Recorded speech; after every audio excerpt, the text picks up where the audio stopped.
Welcome, friends. LostScarf here, and it's time for basically a podcast with TooPrime. Hey, what's up, Scarf? I'm really happy to be here. Thank you for having me on your podcast. Okay. Alright, so TooPrime is a man who will take the piss out of everything. I already put the... Alright, okay, I already cursed, damn it. Alright, it's going off to a good start. So this is a man who has made an interesting channel. Look up TooPrime, TOOPRIME. I'll just have the link in the description. What am I doing? He has 7 videos. And these are... They take the piss. They're expertly made shit posting. That's what they are. Really what they are. And the most popular one, of course, is AMV, Anime Babes. You had to put parody on it. 411,000 views on that. How did that happen? Let's see. Basically, for many years, I had written really bad amateur music. And, okay, do you know that thing where, like, okay, there's kind of like the joy of teaching something, like discovering something yourself, even if it's like common knowledge. Yeah. Like if you were on an island and you discovered that 2 + 2 = 4, like that's actually pretty hard to figure out if you're like living on an island and no one's ever taught you anything. Mm-hmm. You know, like human beings went thousands of years without having the concept of zero, or what a virus is and things like that. So, like, for better or worse, I've had a really bad musical career where I refused to look things up, and I should have like just read a book on music theory and music composition like 100 years ago. But I don't know. I just had a fun time. Like, I swear to God, it took me like I was just like writing bad songs for like a month, or like a month or two, and I realized you could. I think I figured out chord inversions or something. I forget if that's even the right term, but I was like, man, like. I discovered 2 + 2 = 4. Yay! And if I could have just read a book, and it wouldn't have been that hard. It's funny. At one point, this is also in college. I did Flash animation briefly, and once again, it took me like a month to figure out what keyframing was. Which, once again, if you just had read a book or any tutorial, it would have been really obvious that that's what to do. But I was just like, no, I'm just going to draw one picture after another, and then after a month, I'm like, oh no, keyframing is way better. I'm totally wrong. Wow. No, so I was writing bad music, and at some point I wanted to make bad music videos, and where I mostly just steal stock footage from things. And I was making a song making fun of waifuism, where people are want to have exclusive monogamous relationships with anime women. And basically, I spent too much time on it. Like sometimes you like have an idea and it seems like a good idea, and you keep like going down the logical steps of like, well, okay, if I'm doing this, then I should do this thing next. And it ends up in some place you didn't expect it to be nor wanted it to be. So I was like, oh, making fun of waifus, that's easy. That makes sense. And then at some point I'm like, oh, do you know what I should do? I should hire a voice actress that has like an anime girl voice. That'd be really funny. And then I do that, and then I'm like, God. For a video game I made with my friend, I hired ProZD to be the announcer. That was my only experience in hiring voice actors before. And I don't know if he does this anymore, because I don't know, maybe he's in a union now or something. But at the time, I just emailed ProZD. It's like, hey, how much does it cost for you to read this? And he's like, oh, no, this much. I'm like, okay, done. And it was easy. And I was like, I'll just email, like, there's actually a bunch of people that do like covers of rap songs in anime girl voices already. Oh. Like I could just email them and they'll say yes. And no, because I'm guessing that if you're like a girl with an anime girl voice, you get a lot of creepy ass commissions requests all the time. So it was weird. I'm like, hey, do you want like $150 to do 30 minutes of work? And everyone's like, nah. And I'm like, I don't want, like, okay. So at some point I went to like some voice actress website and I found some voice actress, and it cost way too much money to have her just read some random basically have some anime ad libs and like sing the chorus or whatever. And so that cost a bunch of money. And then she was really slow. And at some point, I like just had invested too much time and too much energy into this like shit post of a song. And so, you know, it happens with everything. I eventually finished it and I put it out there and no one watched it. And I was annoyed by this because normally what I want to do is just put it out there. No one likes it. And then I just like pretend like it doesn't exist and move on with my life. Um, but I felt like I had invested too much time and money and effort into this stupid song. And I was like, all right, um, I need to like divorce the half of me that is embarrassed that I made this and just like pretend like some third person made this. And my whole job is that I'm a marketer now and I want this video to get attention. And, um, and like, you know, I don't know, like maybe this is my own arrogance, but you know, hypothetically, I like to at least, you know, for my own ego, I like to believe like, hey, if I put 100% into something, I could do it. Most things aren't worth putting 100% into. Um, but hey, you know, if I really want to promote this dumb video, I can. Um, so one of the things I tried was, okay, the initial idea was like, let's just post it on Reddit or something. But like, I don't know, Reddit's stupid. And you also, I don't know, they're weirdly judgmental about posting your own stuff. Yeah, they And are. I was just noticing like, there's just a trend of like, you can't say, hey, I made this thing. I hope you guys really like it. It has to be some weird gimmick, you know? And so I decided I was going to wait and think of a gimmick. And in the meantime, there's some promote button on YouTube. Like you can promote your video. I'm like, what's that mean? I don't know. Let's press it. And so it just leads you to AdSense where you can basically pay to have your video show up as an ad on YouTube. Oh. And I'm like, that's stupid. And also like, this is a video telling people to masturbate to anime girls as a joke. That'd be really weird if that was an ad. So I like paid them $5 a day. Like, yeah, show it to some people. And I think they ended up just like exclusively showing it to like non-English speakers. So like it got a bunch of views, but like no comments and no one actually watched it. Yeah. At some point I bothered to dig into their targeting. Like, all right, give me 18 to 25-year-olds watching edgy and bizarre content at 3 a.m. is what I eventually focused it to. And at that point, I basically exclusively got comments like, what the hell is this? How was this an ad? I was just watching a normal video and this ad comes up telling me that real girls are gross and anime girls are the only way to true happiness. So I just had a bunch of comments like that. Now, that wasn't giving me a lot of views or anything, but it did give me a lot of funny comments. And then I realized that that was my gimmick to get it on Reddit, where once again, if I said, hey guys, I worked really hard. I hope you like this. No one will care. So I spent a weird amount of time thinking of the stupid title. It was like, I paid to have my weirdest video shown at 3 a.m. and now the comments are nothing but people freaking out about it. Was the title I came up with. And it was pretty good. Like, I thought it was good in the sense of it doesn't even say what the video is. And even if you think the video sucks, I feel like you kind of are imagining the Schadenfreude of someone being surprised by this video at 3 a.m. So, and then some people ended up liking it non-ironically. So that went relatively high on whatever our videos or whatever. And that's where most of the views came from. And I was very pleased with myself for about the 2 days. There was a bunch of people watching it. And I narcissistically read all the comments. And then okay,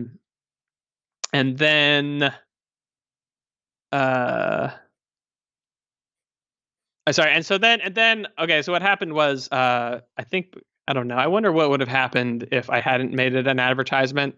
But because it was an advertisement, I think it got shown to people that shouldn't have been watching it. So I think it got reported and it got set to being adult only, which I somewhat disagree with. Like, I'm not actually into anime babes, so I wasn't like, I was actually going for relatively conservative shots, if that makes sense. I don't know. I mean, there's a lot of messed up about that video, but like, I don't know.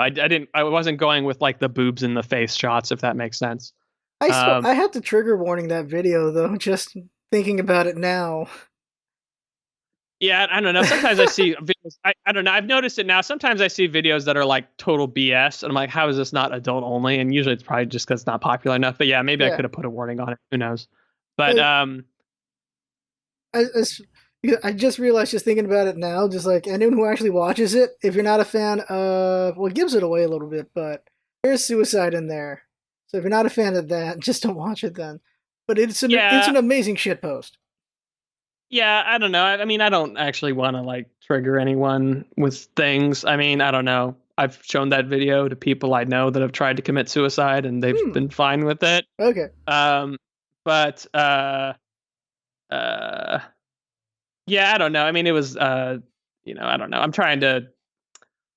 I don't know. I mean, like here's the thing. If I didn't, I don't know. If someone actually like was triggered by stuff like that and they watched that video and it made them feel bad or whatnot. I mean, I don't know. I would feel pretty bad about it, but usually I just hear about it uh, in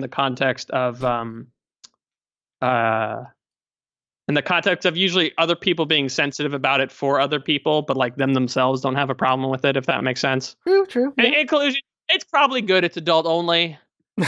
Also that video's messed up enough where hopefully people turn away.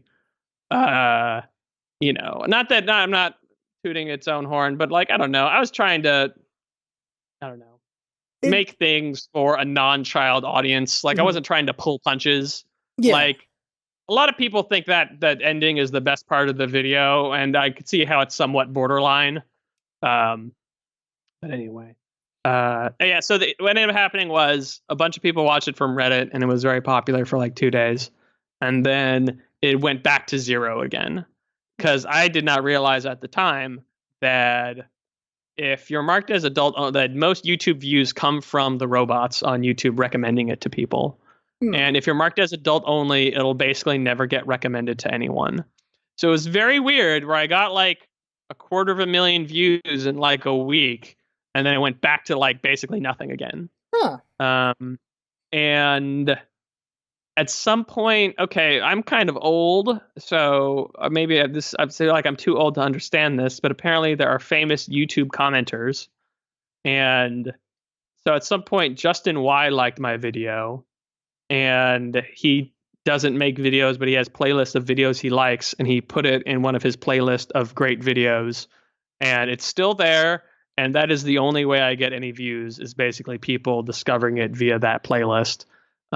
Which now all the comments that were like, wow, this was an advertisement have been replaced with like, Justin Y sent me. Thanks, Justin Y. Which is, whatever. I'm happy for Justin Y too. It is kind of weird when, those like atheist memes where it's like, oh, I was in a coma and then I was saved. God saved me. And the atheist like crosses their hands and is like, don't you mean the doctors that saved you? Huh. And so sometimes I feel like a doctor in an atheist meme where like I made this video and everyone's thanking Justin Y for it. Hmm. Which to be fair, they've only seen it because Justin Y showed it to them. But yeah, sometimes Yeah. it's just, I don't know. It is an annoyance for sure. I'm sure doctors like, you want me to just undo the surgery that saved your life because you are annoying me right now, but thanking God and not me right now.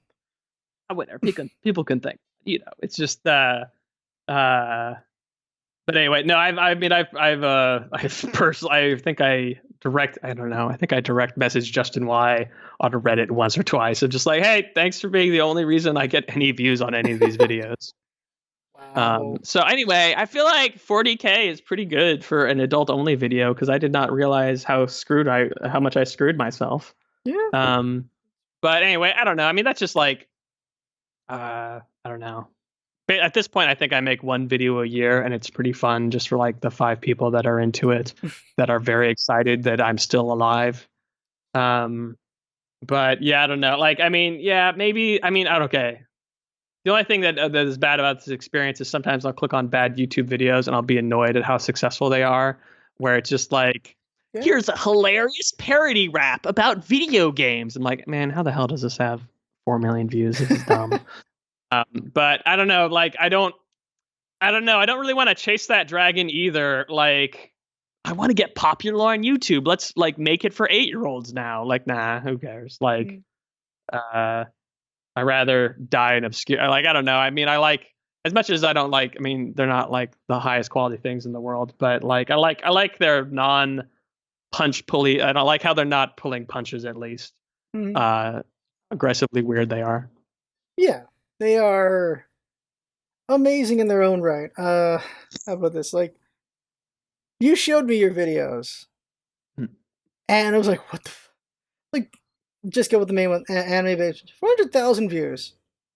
Just watching it, I'm like, all right, okay, he's arguing that waifus are the way to go. All right, okay. And then the chorus hits, like, oh my god. Oh my god. And then when you get to the end point with all the suicide stuff, I'm like, holy sh. Like, it's such a crazy progression. It works. I mean, I feel like I didn't make that up. I mean, like, I don't know if you've ever seen like, I don't think I read it anymore, but like, what is it, Anime IRL? The subreddit is like nothing but suicide jokes. I feel like I wasn't Yeah. picking on the anime community. I Yeah, feel yeah, like the yeah, anime yeah. Because that. that straight up is a meme of you end your life, you'll end up in the anime afterlife or Yeah, whatever I kind think of I thing. like the visual imaging accompanying that section is a picture of that meme. Yeah. Like, yeah, like, yeah. So actually, sometimes, if anything, the most borderline stuff in the videos are not things I'm saying. They're like references uh, to things, and I feel like if people, anyway. In conclusion, if I say something in any of those videos, it's the opposite of my actual opinion because Mhm. everything I say on its face is literally horrible. Yes, it's incredibly horrible. It's amazing shit posting. It's amazing shit posting. It's it's oh wait, it's just there's something about it which is just impressive that someone's willing to say these things. Did you know that one time, uh, relatively early, there was someone who I guess was a former waifuist, and I'm assuming that this person had some kind of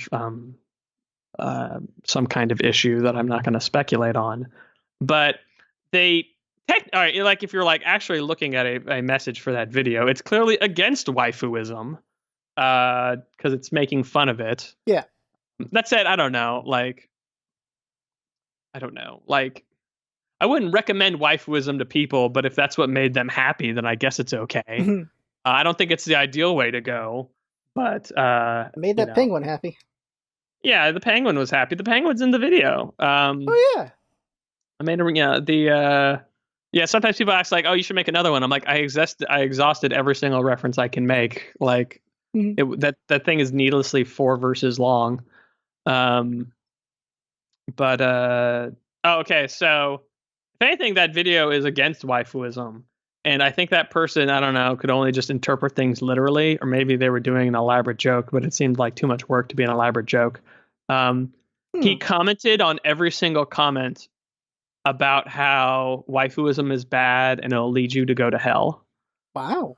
And like he wrote a lot of them were copied and pasted, but a lot of them were different comments. And I like tried to explain to him that this is not a pro waifuism video, and he couldn't get it.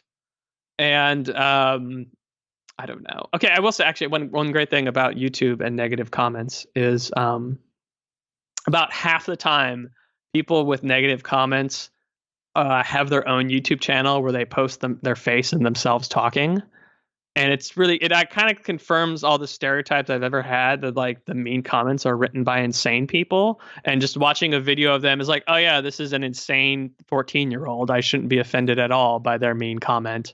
Because like I don't know, I feel like don't you like kind of project that everyone on the internet is you and then like roughly at your like same age and life experience, and so when they say something dumb, it's kind of like I like intellectually I know it's probably not that way, but I Yeah. don't know, for some reason I just kind of assume that emotionally, and it's very comforting to just see like, wow, this video sucks, and go to their channel and it's just like, hey guys, I'm 12 years old and I'm playing Minecraft. This video has 1 view and it's from me. You know, like I don't know, it's just oh yeah, this person doesn't know what they're talking about. Yeah. Um. I don't know. I think once you're on the internet long enough, some things do get faceless, but some things are you put attributes to things. Uh, yeah, I think for me, I try not to make assumptions, but the assumptions happen anyway. And unfortunately, at this point, the assumption is, oh, it's just a dipshit. There was there was another person who also was probably crazy. There was someone who um kept messaging me about how I need to take down the video and stop advertising it to people. And I kept trying to like understand what his problem was. And I would like try and be nice to him. I don't know, I was doing a bad job where I was kind of good cop, bad copping myself, or sometimes I would be like annoyed with him and like argue with him. And other times it'd be like trying to connect with him on a human level to understand like what his motivation for Hmm. harassing me about this was. Hmm. And I kid you not, it was so weird. Um, he like I think he posted it on like Cringe Anarchy, and like everyone there just thought it was kind of funny. Um, but yeah, it's okay. He came out as like he was really an anime fan, and he thought I was making anime fans look bad, and he was false flagging as a non-anime fan, harassing me about it. Like at some point, he literally said this to me, and like sent me a link to his like how much his like one of those like anime fan websites where you catalog every anime you've ever watched. To like I don't know, it was so weird. I don't know. That's fascinating in a weird way. That is so weird. I don't know. Because Generally stuff hasn't really happened. Those were the two weirdest ones from posting that video. But that is so weird, though. Like, wow, that's odd. That's just odd. That's just they're trying. I feel like they're trying to play 5D chess. They're trying to play 5D chess. It just well, feels like it. well, it was funny where I made that video, and originally I was just kind of thinking of it as like making fun of anime, but like I don't know. I mean anime. I mean I've watched some anime. I really like One Punch Man and might own all the mangas, but like generally, I don't know. Having anime be your identity, I find to be a little weird. But once again, people can be themselves. It's fine. But at some point I was making this, and I'm like, at this point, there's too much anime in this video where I really need anime fans to like it. Like, there's too many references to anime where I hope anime fans are self-loathing enough to like this video. And I was actually really happy when, like, I think it got reposted on the anime subreddit and they liked it. And I was Wow. actually pretty happy. At some point, I was originally like, I don't know, my initial conception maybe wasn't as kind as it should have been. But by the time I was done with it, I'm like, I sure hope anime fans like this video. Uh, but yeah, okay, in terms of us saying like the project kind of snowballed on me, I got that voice actress, which was more of a pain in the butt than I realized. And so at some point I'm trying to like make the video, and at this point like it took her so long, like I wrote like an extra verse and blah blah blah. And at some point this video is really long, and like cutting together 4 minutes of anime footage is a real pain in the butt. And the thing that saved my life is I think I like downloaded some random episode of an anime and was like scanning for usable footage. And I realized, oh yeah, anime is super cheap, and it's just like static heads with their lip flaps going. Yeah. And none of this is like worthy of being in like a music video. And because like I was looking up other AMVs. Okay, the real issue was I found myself making an AMV. I'm like, what's gone wrong with my life? This is never something I wanted to ever do. And you look at random AMVs on YouTube and they brag about how many months it took them to make it because they're like strip mining an anime second by second for any good footage. Hmm. And I did not want to do that. And the big thing that saved my life was I realized that the opening credits and closing credits of animes are basically music videos. And so it's got like fresh animation that isn't static and is generally higher quality. And the only thing holding me back was the credits all over them. And I Yeah. realized you could Google creditless anime openings, and that is a gold mine of fresh anime footage that you can mine relatively easily. So I think I made that video in like a super rough weekend, but it wasn't like months or anything. Wow. Uh, And it's also funny because now it's full of animes that I don't know, because it just has like, here's a girl in a robot suit doing things. I'm like, great, it's in the video now. It's like, what show is it from? I have no idea.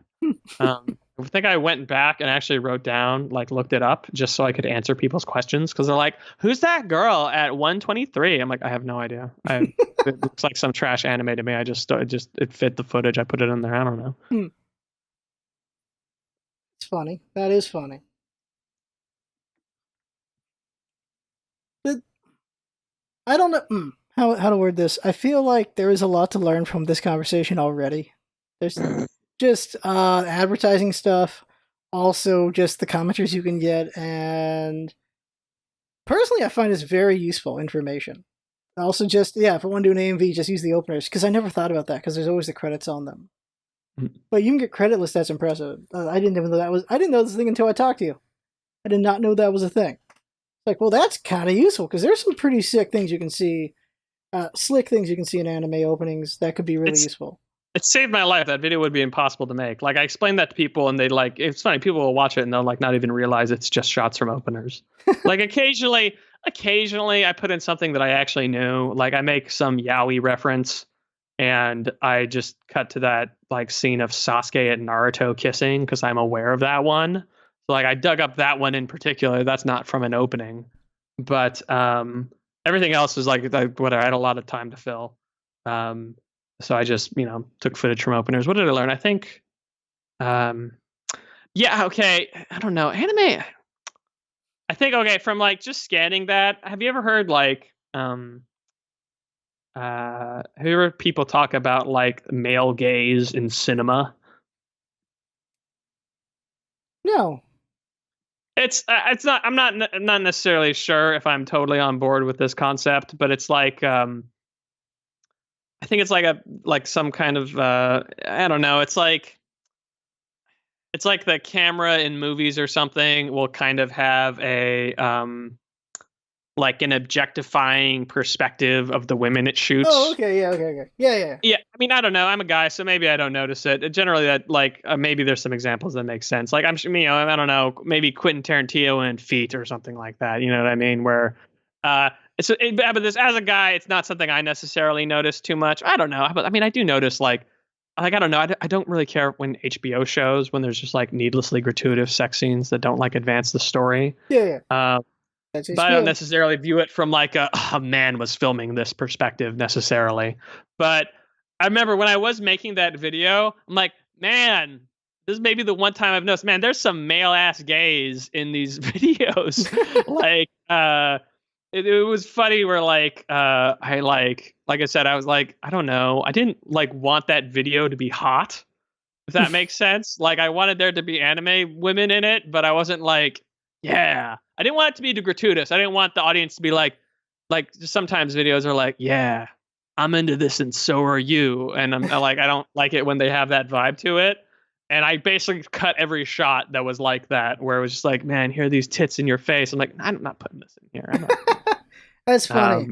It's interesting you say that, because also because you're a fan of One Punch Man. There's so little of that in One Punch Man, which is kind of refreshing. All you get is Tatsumaki Fubuki, but she's not even in the show yet for me. I know she's going to get ridiculous eventually. Well, so it's funny you mentioned this, because the currently on the One Punch Man subreddit, they're talking about how the last manga chapter is borderline hentai. Oh, but okay, the thing with One Punch Man is apparently, okay, so One Punch Man is a bit of a sausage fest. Yeah, it really which is. I'm kind of okay with, because normally, like I find My Hero Academia creepy with how it treats its 15-year-old cast of characters. Yeah. And but what's interesting is apparently One Punch Man has a lot of female fans in Japan. And so there's kind of from my perspective, kind of a homoerotic vibe to One Punch Man, where there's a lot of like really beautifully muscular dudes in skin tight shirts. And so there is some chapters where like, a Blizzard or Fubuki is in some nonsensical skin tight dresses. But I don't know. I do kind of like it is. I feel like it is equal opportunity of everybody is a skin tight superhero who clothes like somehow dips into their belly button, even though that doesn't make any sense. Like it just kind of has an overall like every character is sexy vibe to it that I'm kind of okay with, if that makes sense. Yeah. Because, yeah, My Hero Academia, which I enjoy a lot, it is not great at times when the 15-year-old characters are pretty sexualized. Not I good. think I think I realized I really like All Might, and I mean I kind of stopped watching at some point, but I feel like I don't know, isn't the show like moving away from All Might? Like I feel like All Might's Yeah. story was told, and now he's just like in a support role, and Which, I just yeah, I miss him because he's retired. He retires in the show. He retires in the story eventually. And so it's not about him anymore, which is too bad because he's such an amazing part of it. But you get like so it's interesting at the same time because it is interesting to see this great character and him passing the torch. Because the story you rarely see, I think, Mhm. is greatness, then the torch passing, and just Yo someone man, else taking it up. remember when Goku came back in the Buu arc? What if All Might came back and it just became about Ah, All Might again? you know what's amazing is people complain about that. How it's like it's Gohan's time, and then Goku just takes it back. And at the same time, I would be 100% fine with All Might taking it back, which is messed up. I'm a big fan of Gohan and Goku too. I don't know. It's messed up, but at the same time, I would not have a problem with All Might just being super again, like because he was just a Yeah, great character. I think there's a lot of characters where they're like Hmm. really powerful, but you never get to see them at their full power, and they're I don't know, they're it's like a trope I feel like where they're kind of likable. Like, do you remember like the blonde Spider-Man in Into the Spider-Verse? Yeah, yeah, yeah. Just Like, the Peter Parker who died. yeah, Yeah, okay. like it's just Spoiler. funny because like I mean from a story perspective he has to die, so they just kind of make him the perfect version of Spider-Man. Yeah. Just like I'm an ideal hero, I'm 28 in grad school, I married Mary Jane and everything's going great. I'm just like, man, this guy seems awesome. Like he has to die because he's too good.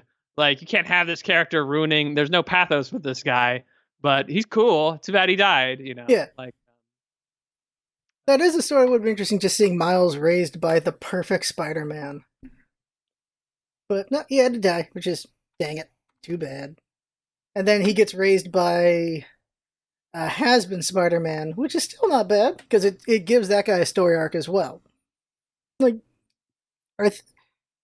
you say Spider-Man 2 is the best Marvel movie of all time. I like Spider-Verse might be my favorite Marvel movie of all time. uh it was. I mean, I mean, a lot of people really, really like it. I mean, there are parts of it I liked. I just wasn't like crazy blown away as Mm. everything else. The I will. Okay, they were doing that thing where they were like, weren't they like 12 frame rating that movie? Like, there's something Yeah, about it that's weird. they did a different frame rate to make it more comic-y in a way. Yeah, that it was just to find that distracting. It just made it look cheap. I agree. It was like first time in, it's always distracting, and then eventually your brain goes like, okay, we're used to it now. But yeah, when you Uh, just first dip in, it's always weird. Yeah.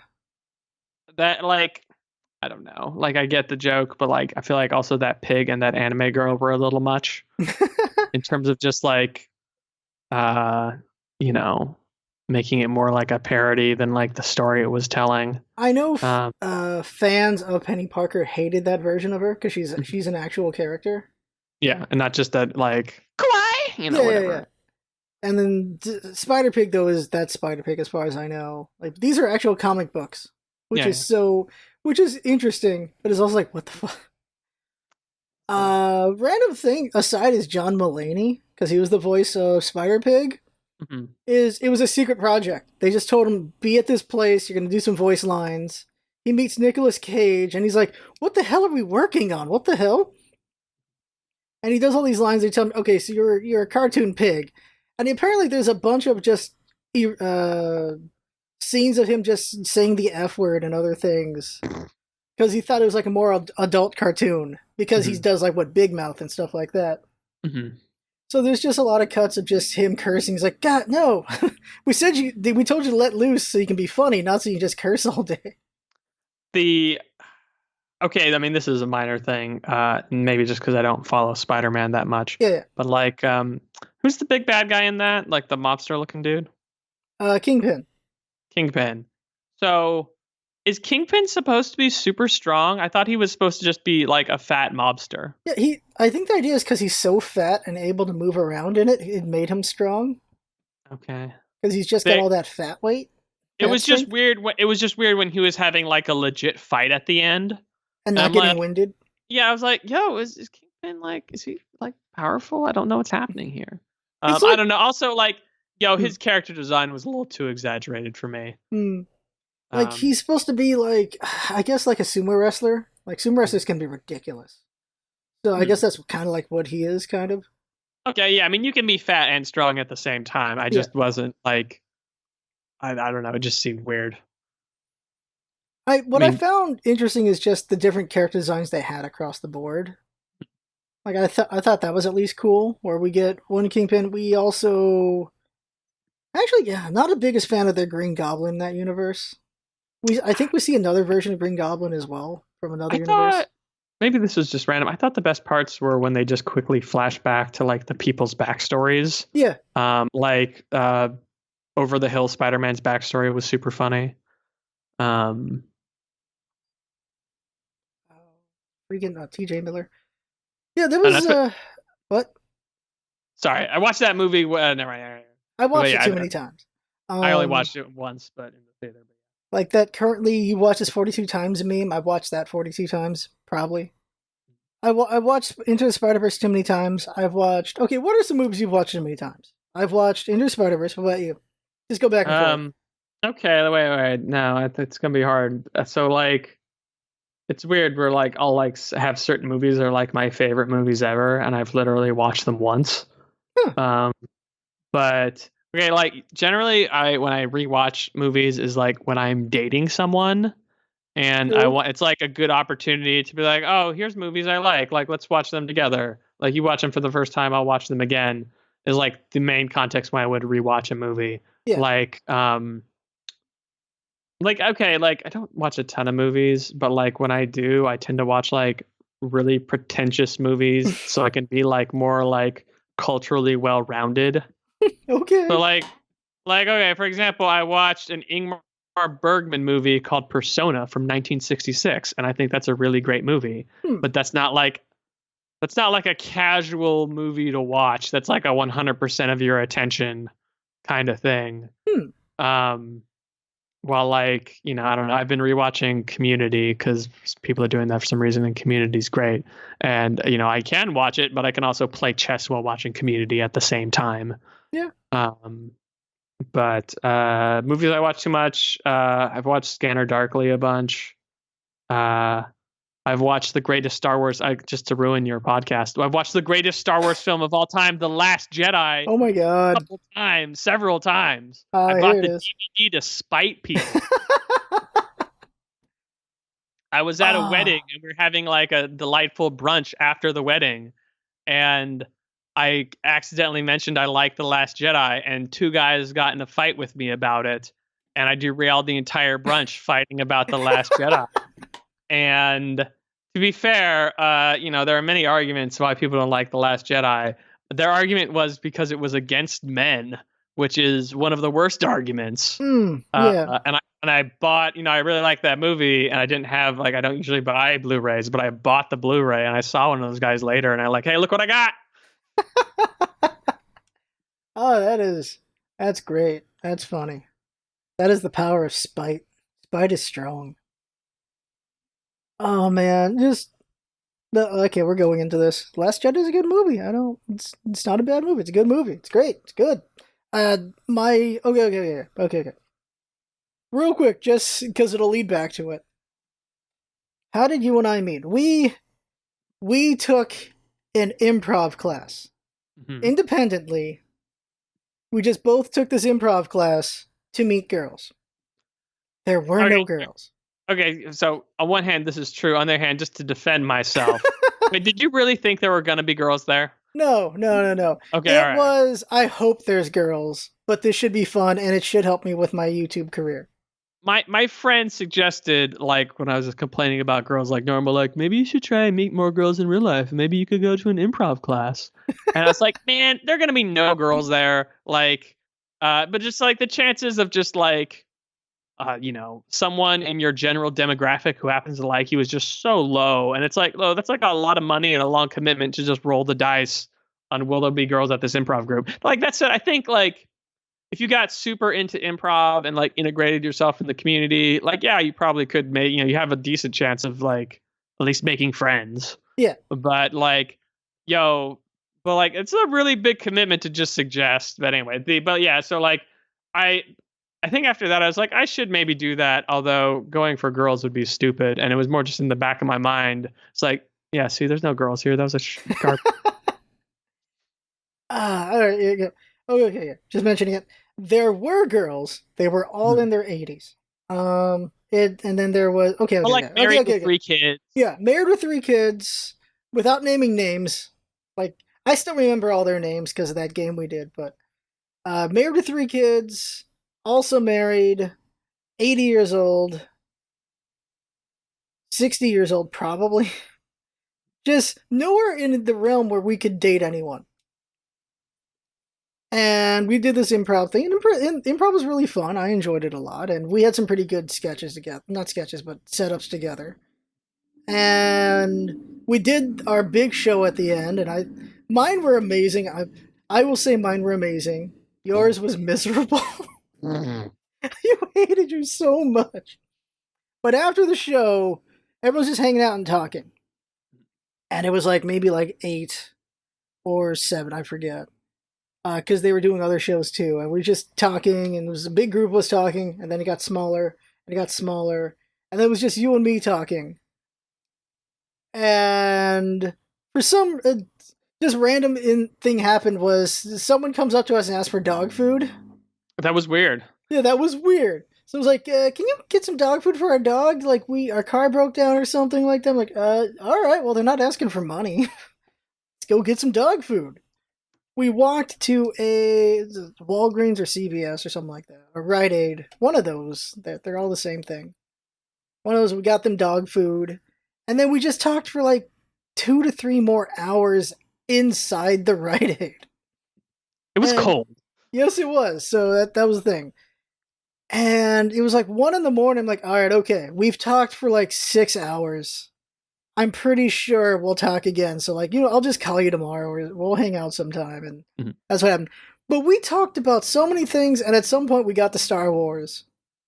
And fortunately, we were on the same page on Star Wars. Where it's just like, Last Jedi is a good movie. It's a good movie. I don't understand the people who are so mad about it. I have so much family who hated it. They're like, it's dog shit. I'm like, I'm not going to argue with you because you family, but what? They just, there's some different arguments, and some are like, okay, fine, that's not bad. But the man hating one is such a bad argument. It's so bad. I don't need to recount the whole thing, but yeah, those, I don't know. They found like, they hated the pink-haired lady. And like, if you want to go from like a macho perspective, like I actually thought it was like, I mean, there's still definitely some fantasy to it. I thought in some ways it was the most realistic portrayal of the chain of command. Yeah. In an action movie in a long time. Like the only thing, Starship Troopers, the book, is weirdly accurate. Is like mostly about the chain of command, which like I'm not whatever. I'm not like a super military guy where I'm all about that or anything, but I can appreciate, a more realistic portrayal of that. The Starship Troopers, the book, is good. It's like, it could be argued it's a little bit on like the fascist side of things, but like it's kind of like not endorsing fascism in any way, but like it's like I don't know, it's kind of philosophical about it in a way that's at least I think like well presented and interesting to think about. Yeah. But it's funny because the movie is like the opposite of that, but whatever, the movie's still good too. Yeah, the movie's all about trying to take the piss out of it. But yeah, I think it was okay. The real issue was I read. Usually when you read war books, they tend to be anti-war books, which is fine. Mhm. But like like I don't know, like some of them can be a little too much. Like, have you ever read Johnny Got His Gun? I've heard of it, but I never read it.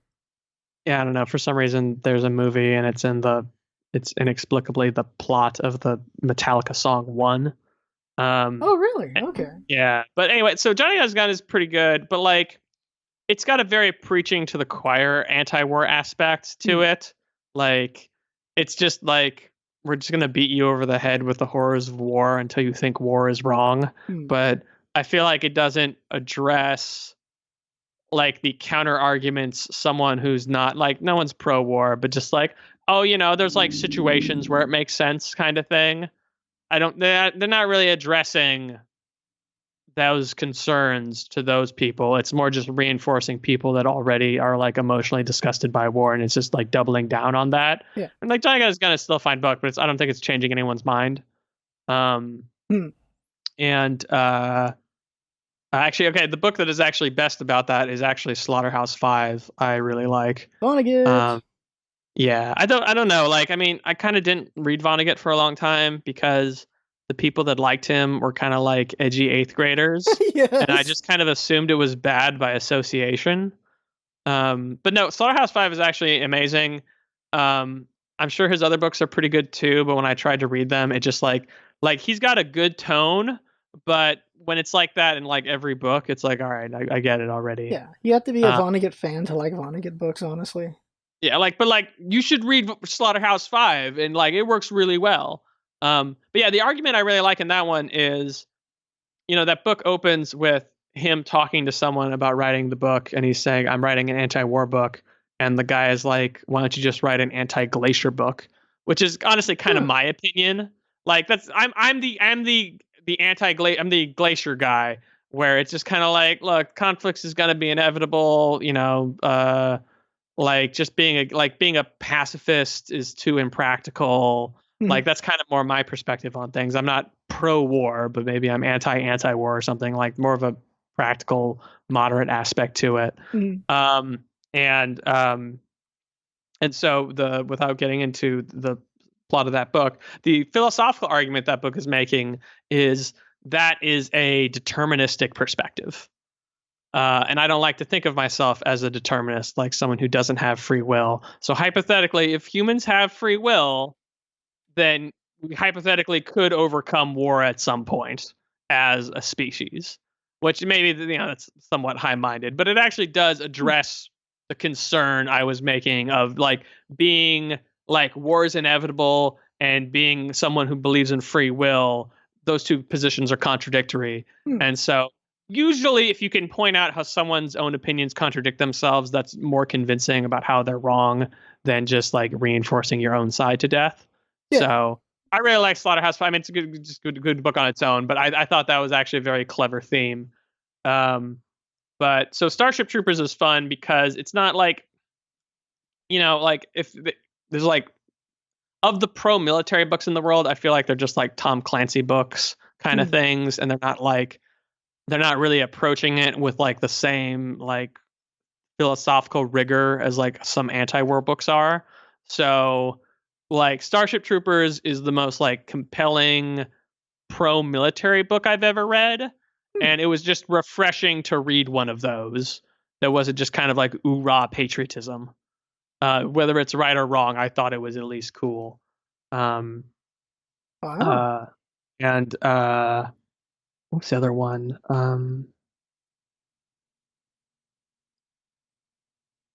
The bit that's also funny is Starship Troopers. I think it was like one of the first, if not the first, like mech suit exoskeleton book.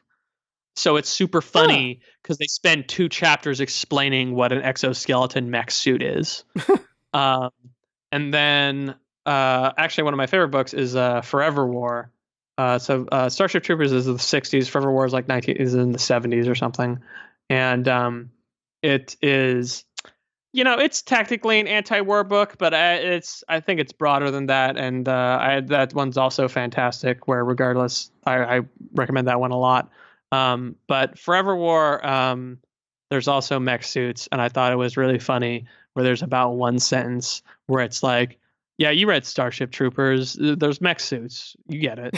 And like, I read those books back to back, and there's 2 chapters explaining mech suits and Starship Troopers, and like one sentence, like, "Yeah, it's mech suits. You know what it is." That's funny. Um, Wow. the wait, all right, it's fine because I'm rambling about war sci-fi books. No, Forever War is so good.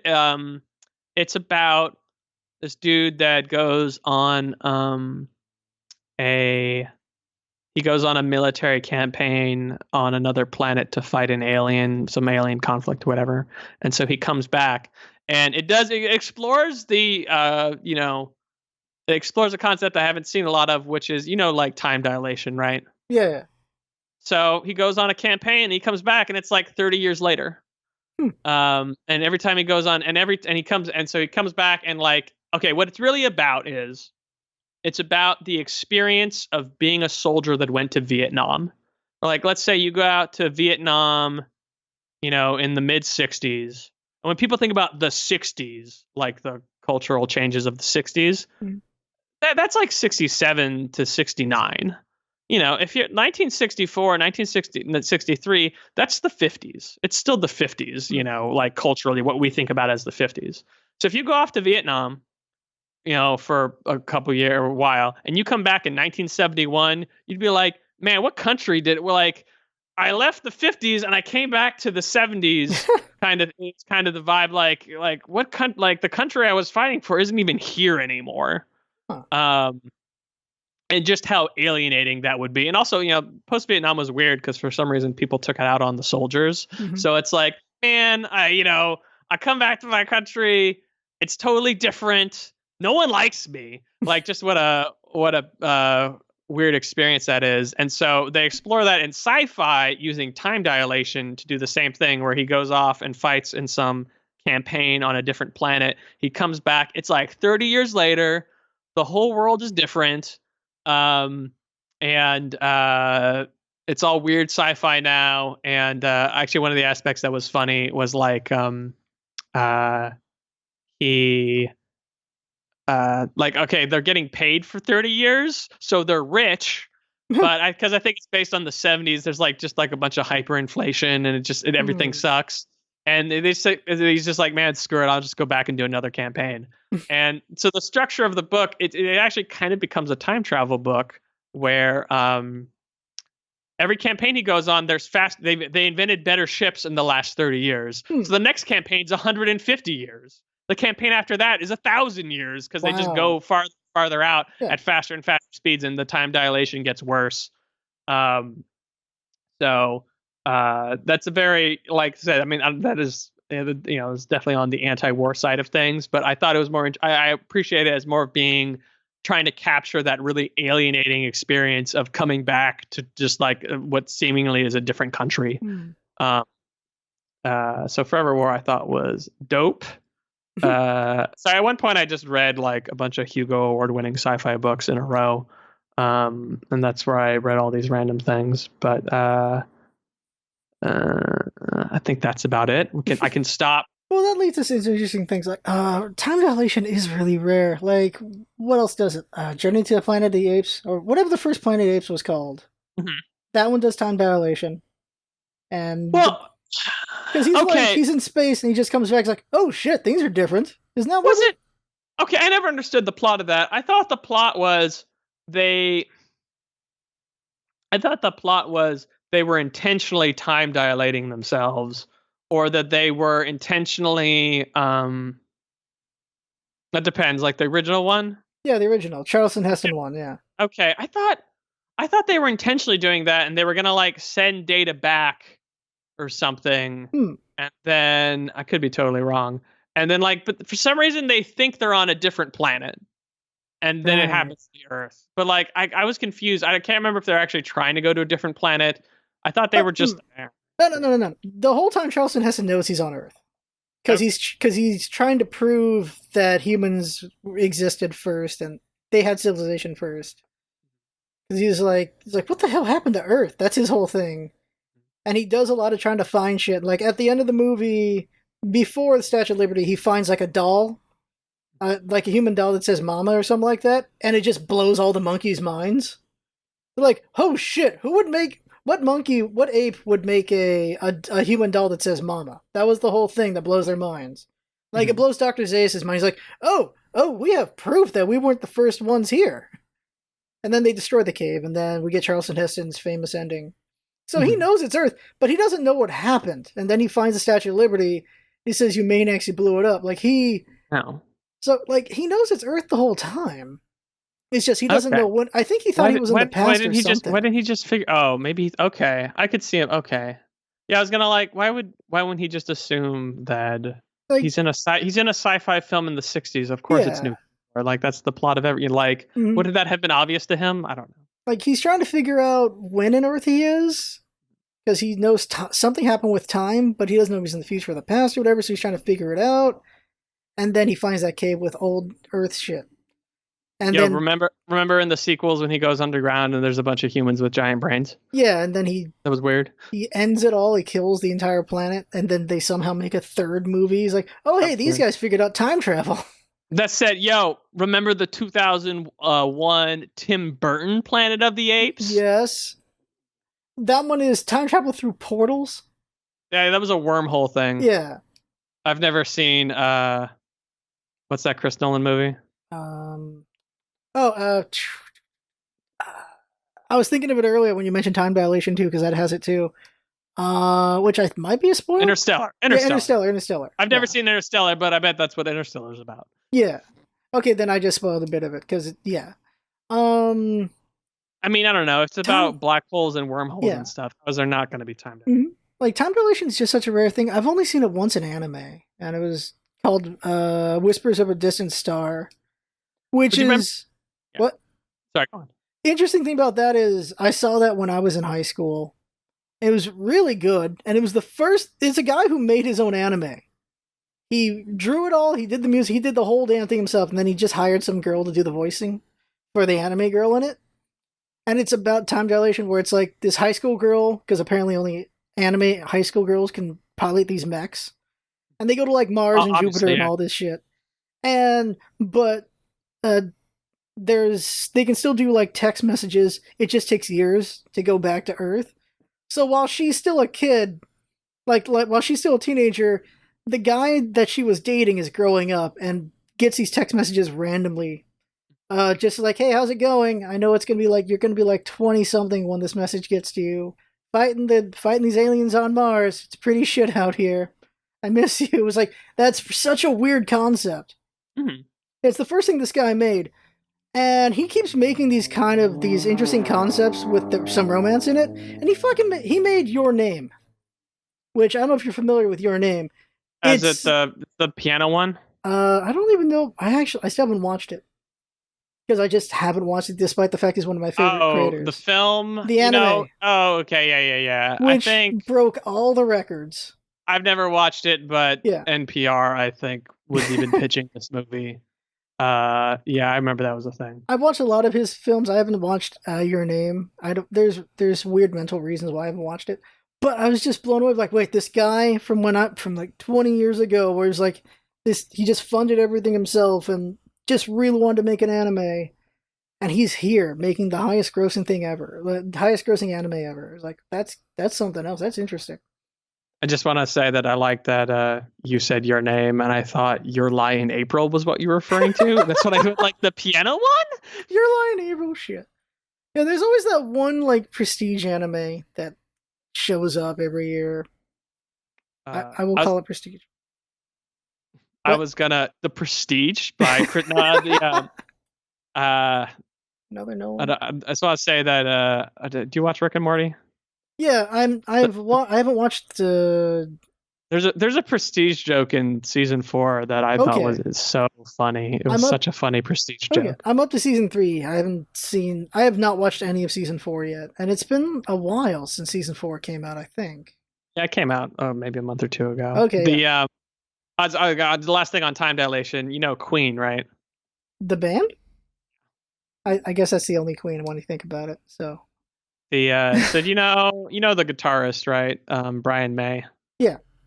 So he's like he got like a PhD in astrophysics or something. Huh. So well, there's a song on the album that has Bohemian Rhapsody on it called 39, and he wrote a folk song about time dilation, and it's really funny. Interesting. It's actually sad, but it's funny that there's a song about time dilation. He's like, yeah, I can't remember. I saw some interview once where he's like, I was thinking about sailors and like folk songs about sailors, and I wanted to write one about traveling in space because they're like sailors too. But if you travel out in space, there'd be time dilation, and so I wrote a song about sailors in space coming back and their loved ones are gone.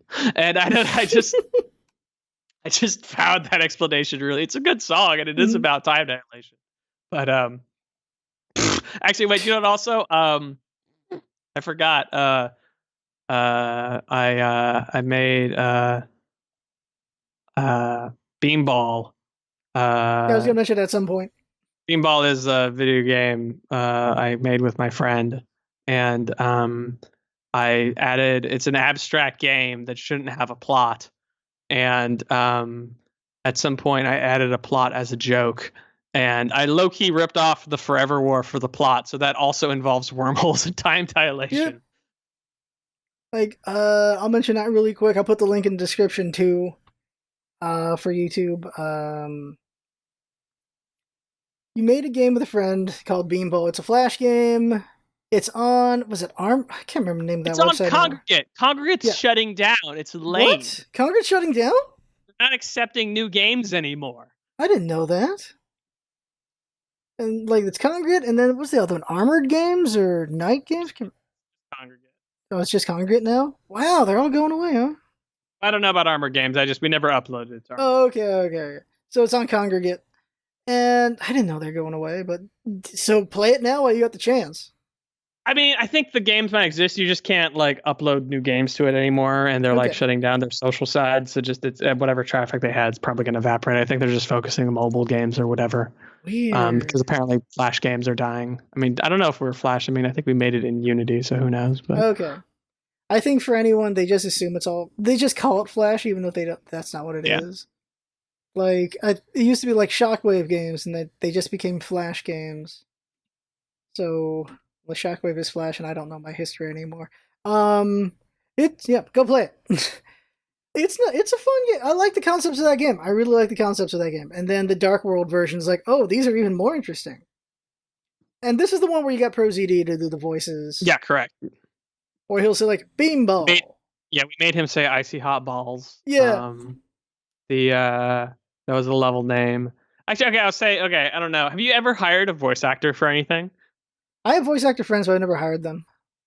So the experience is really creepy, even if what you're doing is on the level, because they send you a raw file of their voice, and it's like, I don't know, man, you just like hear them breathing and like smacking their lips, and there's just like an awkward pause before they read the line again. So you just get like a completely silent video, like of lines you told them to read. It's your fault this is happening. So like we just named all these levels as jokes. I'm like, yeah, just read the level names. I'm like, man, these level names are stupid. I wasn't like thinking about another person having to read them before. So it's just like Flash Attack, Icy Hot Balls. I'm just like, yeah, man, I feel so fucking dumb. So the ProZD one was awkward. The anime one was the cringiest experience of my entire life. Where, like I said, it took her a couple weeks to send it to me. And I would come into the office every day, and one of my coworkers who knew about it would just be like, it's like, did the vocals come in yet? Where are the vocals? I don't know. Apparently there's some video where like P. Diddy or something kept saying that, and he kept repeating it like in that style, like, where's the vocals? The vocals here yet? I'm like, there's no vocals, Philip. So at some point he's just like, yeah, what did you have her say anyway? It's like, oh, I just have her like sing the chorus, say some like anime girl ad libs like kawaii. I like maybe make a meow sound, and he's just like, you paid a grown woman to meow for you? Like, man, it sounds really creepy when you put it that way. So sure enough, I get these vocal files, and I felt like I was happy because they were good. They were decent takes. But like, man, just total silence. Like, hey, hey, hey. Like, I paid a grunt. Like, they like gets to the meowing section. Like, meow, meow. I'm like, I paid a grown woman to meow for me. I feel so bad. I feel so bad. And once again, that was the thing where I was like, yo, no, this is funny. Like, I should have done this. But like, at first when I thought like, oh, making fun of anime, that's a good video. I didn't envision me having to listen to these anime girl sounds I paid for, or me spending a weekend cutting anime footage together. Like, I didn't think about the full consequence of this idea. Oh, that's good. That's hilarious. Oh, that's good. It's still funny hearing it, and you've told it when we first met. You told it, and then, well, when we hanged out, it's a funny thing. We did the improv and everything, and then we hanged out the week before the virus hit. True. And we're like, oh, this was fun. We'll hang out again. Virus hits. Like, okay, there goes that. Like the second level of improv was happening. Bunch of things, bunch of plans. Virus. Oof. I feel like I just got demonetized because I think the bots are looking for the word virus in vocal. Mm-hmm. They found it. There it is. Damn it. Like I'm gonna make money off this anyway. Funny thing is, okay, what going back, talking about me now. It's about me now. Well, going into the improv class, I'm like, well, I've been doing YouTube for like 6 years, and so I just want to get better skills. And people are like, holy shit. There was a lot of assumptions being made on that point. Mm-hmm. And they didn't say successfully for 6 years, but all right. So I spent a long time just like, huh. The improv games were interesting. Mm-hmm. They were terrible at first. Like, they were kind of fun, but they weren't really... I get what they're trying to do, but I don't know if they were the right thing to do, because it was a lot of just giving the idea of, I don't know, trying to put the instincts in you where you're supposed to pass something along. You just keep passing it along. But I know your sticking point was like, okay, do scenes, but you don't say words, you say numbers. And that's where it got you. Well, so the thing so we were doing level 1 improv, and I think honestly, you could probably, at least in our case, you could probably skip level 1 improv and be totally fine. Yeah. The issue was, I think they're just trying to get you to not be embarrassed anymore. So basically just make a fool out of yourself and be okay with it is like the main focus of that class. Which is fine. It makes sense. And so, the practicality of a lot of exercises, I don't really know. But, I think they even said let's say you did improv and you don't do improv for like 10 years and you come back. I think I read in the description, like, yeah, just go to level 2. Like, I think, I don't think you need level 1 for the refresher. I think level 2 just like covers everything in level 1, but faster. Just kind of assumes. I don't know. I think because it's weird because I think both of our strengths lie in talking. And I don't know. I feel like okay from a physicality standpoint, but like level 1, like the first half was just all physicality things, and it wasn't really until like the second half where they let us talk. Where, like, for example, like, yeah, I don't know if I think your main strength is talking. So like, yeah, I sucked, and I thought everyone else sucked throughout most of that time. But it wasn't until you were allowed to talk. I'm like, oh, Scarf's got something a little bit. Just because it's just the beginning, I don't know, it was, wasn't quite, no one was really bringing it. But. Yeah, like at the start, because at the end of the whole thing, everyone talked about. At the end, we did a very kumbaya thing, which I think it's not a bad thing, but it could have been balanced with some criticism. Well, okay, that class was so relentlessly positive. I didn't really like. I mean, it was a little too relentlessly positive for me. But I think it's trying to just be a safe space for people to embarrass themselves and feel okay about it. Mm-hmm. But yeah, I probably could have used some more criticism myself. But on the other hand, no, it was like I said, they ended with a, all right, everyone go around the circle and say what you like about the other person's improv. And it was weird. We're like, I mean, whatever, everyone's just like coming up with something nice to say. Um, it's also funny because like I don't know, I feel like I tend not to compliment people because I feel like they'll see through it and like it'll come off as disingenuine. That said, anyone ever compliments me, I will always take it positively. I've never taken a compliment as being disingenuous. So it was funny. We go around the circle to be nice. I'm just like, oh, that was so nice. Thanks, guys. Like, so did you have a similar experience? I don't know. I'm more. I want to believe I'm more optimistic about people, so I'll just take my face value. But with that circle, it was very interesting because a through line I kept getting was we thought you were going to be crap, but then you surprised us. Like that was a big through line I got was like we thought you were going to be god awful because you sucked the first couple classes, and then you just came out and you were the best. I'm going to say you were the best one. No, you came out and you were bringing it, and like hell yeah. Although, I don't know if his name was Josh or Jason anymore. He was like, "You got a darkness to you." I'm like, huh. What's interesting is when we were complimenting him, I could see him trying to hold back tears. Like I guess he's just not used to people saying nice things about him because I could see him because I was sitting next to him like, huh. He's really taking these in. And I remember when I wasn't purposely still on, but I know people were laughing whenever I did my compliments. Because I remember mine to use like, you do good voices. You know what the fuck you're doing. You know what you're doing. You good. You good. But, yeah, the through line I remember for you was it was like, you do good voices. I think that's basically what everyone said. And then for me was, we thought you were going to be crap, but you were actually pretty good. And like, yeah. So I could be, yeah. I mean, I think I was probably agreed at the time with that sentiment. I think the issue was,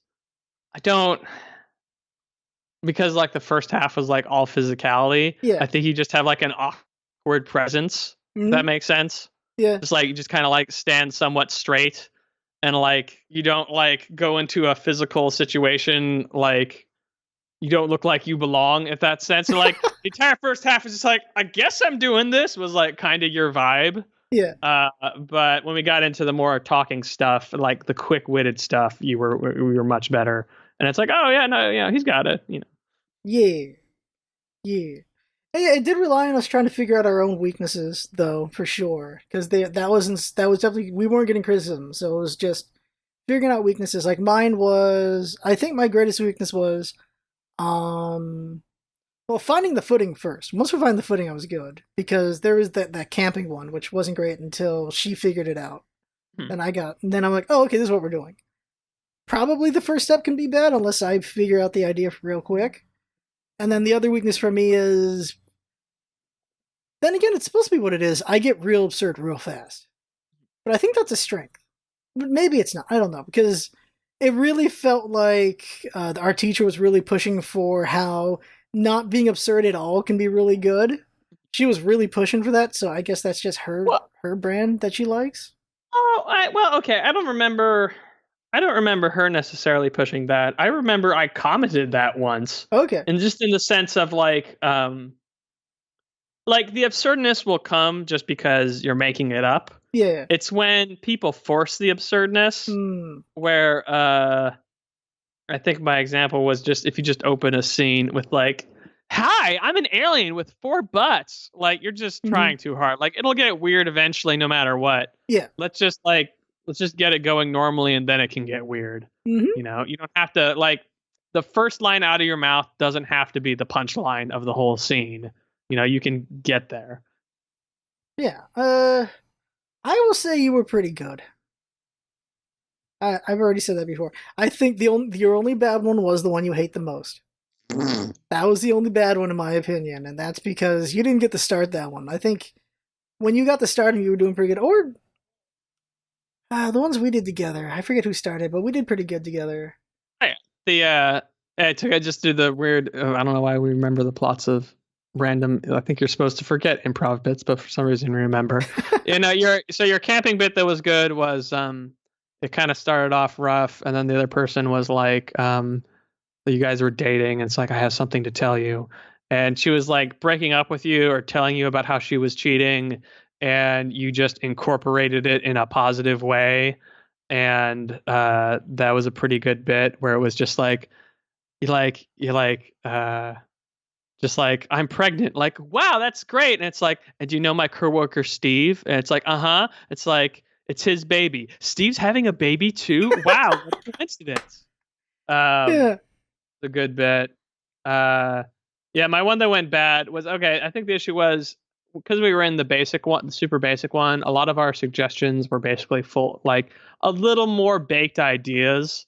Mhm. Would be like coupled fighting, which would be more of a premise. And when we did the show, we had a different person. Like their teacher wasn't there, so we had a different person, and they were doing more traditional, where it's like speaker, like it's just like it's not a premise, it's just an object or a word, and then you're supposed to make up the premise from that, and we had never tried that before, and it's not that hard, we just hadn't tried it, so everyone was just taking the object and immediately doing it literally, so it'd be guitar and then they would play a guitar. Well, in reality you're supposed to think of like guitar, strings are on puppets, and you like do a puppet show with you just try and like do something tangential to it, Yeah. and then you'll tie it back in later is how you're supposed to do it. Red said we just like guitar, and mine with this other guy was sleep. Yeah. And first thing that came to mind was fall asleep on the floor, and that's a horrible way to start a scene. Actually, I think it actually would have been fine if one person sleeps on the floor and the other person like stomps next to them and is like sleeping on the job or something. I don't know. Like you could do it, but I was just scared to just like, because I don't know. Everyone sucks. Like if I fall asleep, the other guys he'll just fall asleep too, and it'll just be the worst scene ever. Yeah. Like I said, okay, because I've thought too much about how to fix this, which is not how you're supposed to do improv. If I go to sleep and he goes to sleep, we wake up like, oh, we just got chloroformed, which is a community bit, but that totally worked. But yeah, that one went badly. What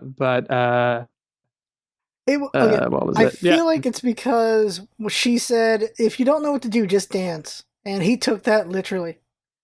Yeah, he just started dancing at me, and I don't know. It was bad. I don't want to relive it. Okay, actually, the joke with that was, and I can't tell you when or how this happens. When something like really embarrassing happens, I just have like some big failure in my life. There's one of two responses. I either never want to do it again ever, or I want to dedicate my life to being good at this thing. Mm-hmm. Like those are the only two responses. And so it was like, should I, like I could have definitely quit improv after that. And I'm like, man, these other people suck. I suck, but they suck too, and they're holding me back because they suck. I'm gonna get 3 books. I bought 5 books on improv. And I'm like, I'm going to read them, and then I'm going to be so good that it won't matter that they suck. I will carry these scenes and force them to be good, whether the kicking and screaming which I feel like is defeating the point of improv, but it was funny. And then it got canceled, and I never got to use it. But I read like 3 of those books. Like I was into it. It's not a bad mindset to have, really. Like, because I feel like a lot of times it's fail once, never do again. And then there's just fail and go. Weird tangent. Darkest Dungeon. I feel like you can get hit with. I don't even know if you know what Darkest Dungeon is.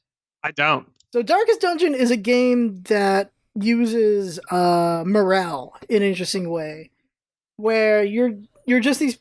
You have these characters like a team of 4, and you'll go into a dungeon, and you'll fight just like Cthulhu horrors or undead or just real horrible things. And it will wear on the morale of your characters. And when it hits 0, they either get super like insane, or they just they come out of it better. Where they get like, so you can either have, it's very rare, but you usually will get like a negative thing happens, but on a rare occasion they'll get buffed instead of debuffed from the situation. So like you'll have a thief character, and he gets so scared and insane that he just becomes a guy who doesn't trust anyone, and he'll start attacking the team, which is annoying. Mm-hmm. But he could also get to the point where like you got like a knight, and he gets really insane, but instead he becomes like Captain America, and he gives a bunch of buffs to the team so he's able to deal with adversity, I guess is the way to put it. Mm-hmm. It's an interesting mechanic, but you think about like, yeah, that kind of is life, where you can hit someone with a lot of things, and some people will crumble, but some people will actually become stronger from that situation as well. And I just tied that to a game right now. I was just thinking about that. That's not leading anywhere. It's just interesting. Mm-hmm.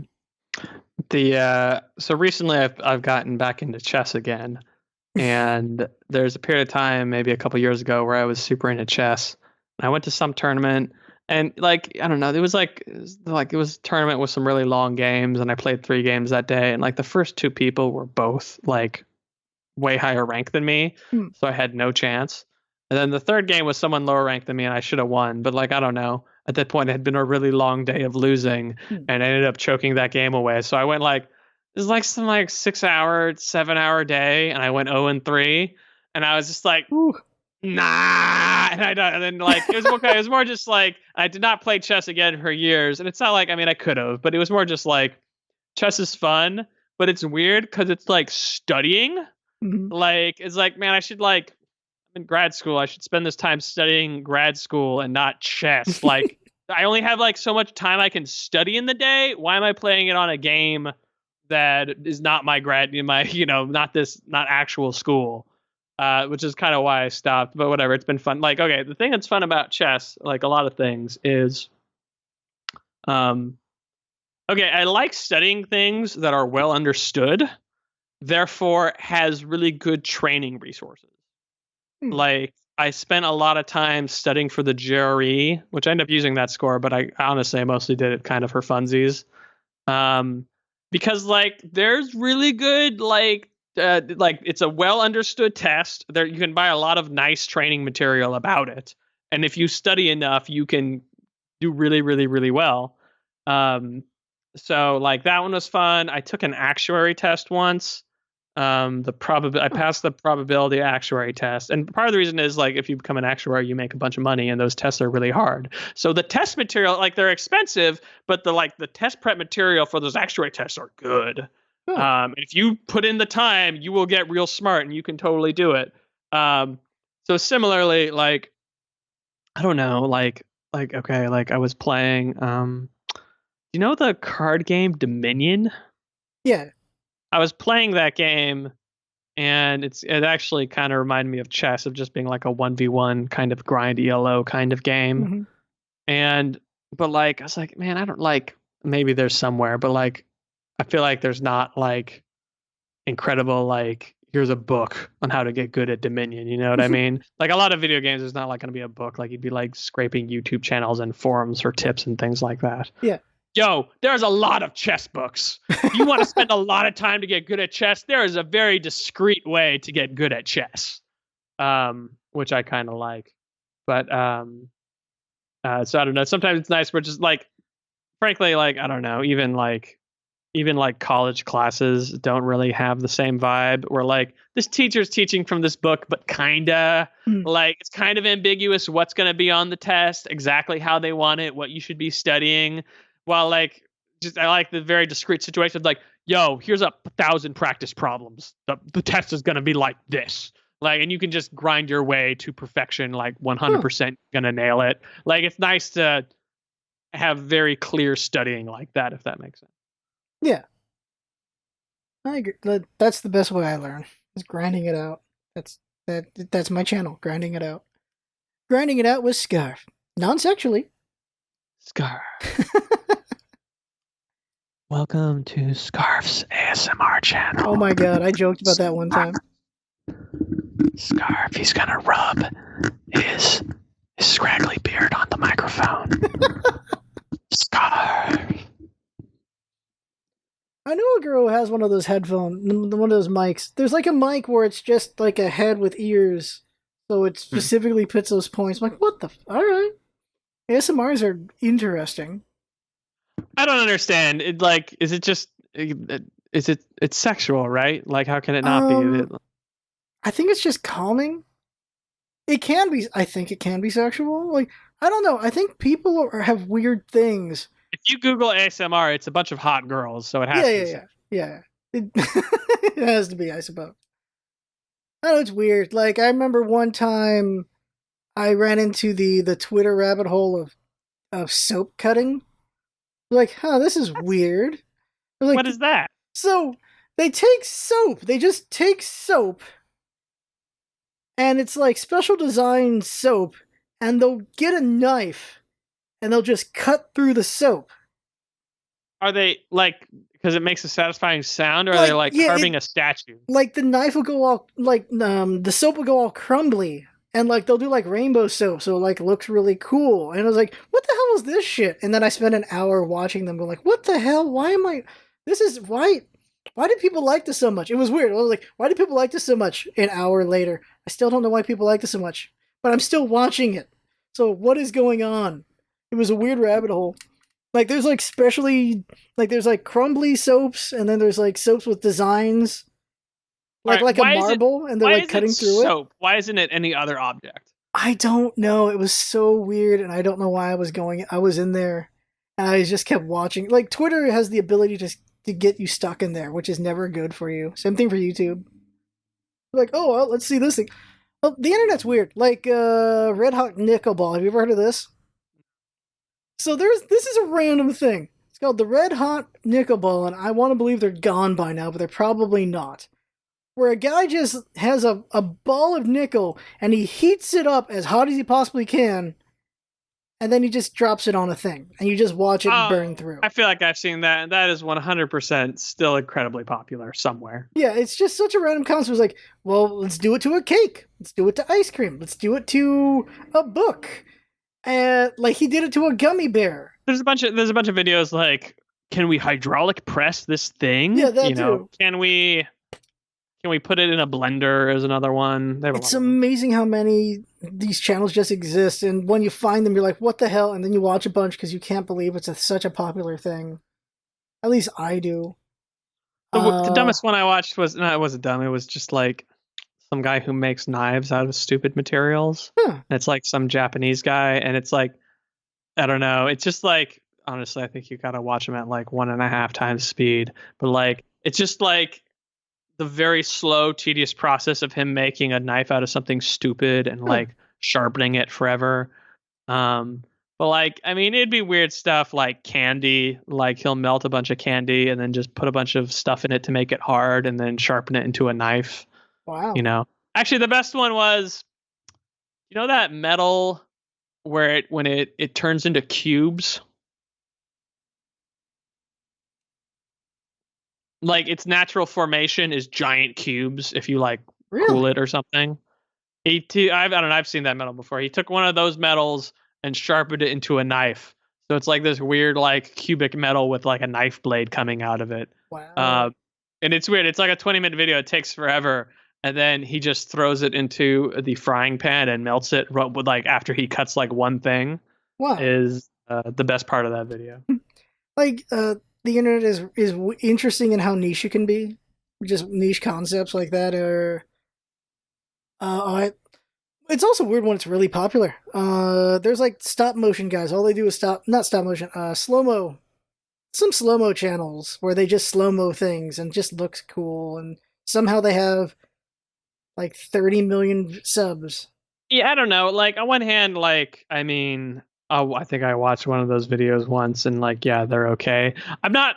I'm not sure if I respect it either.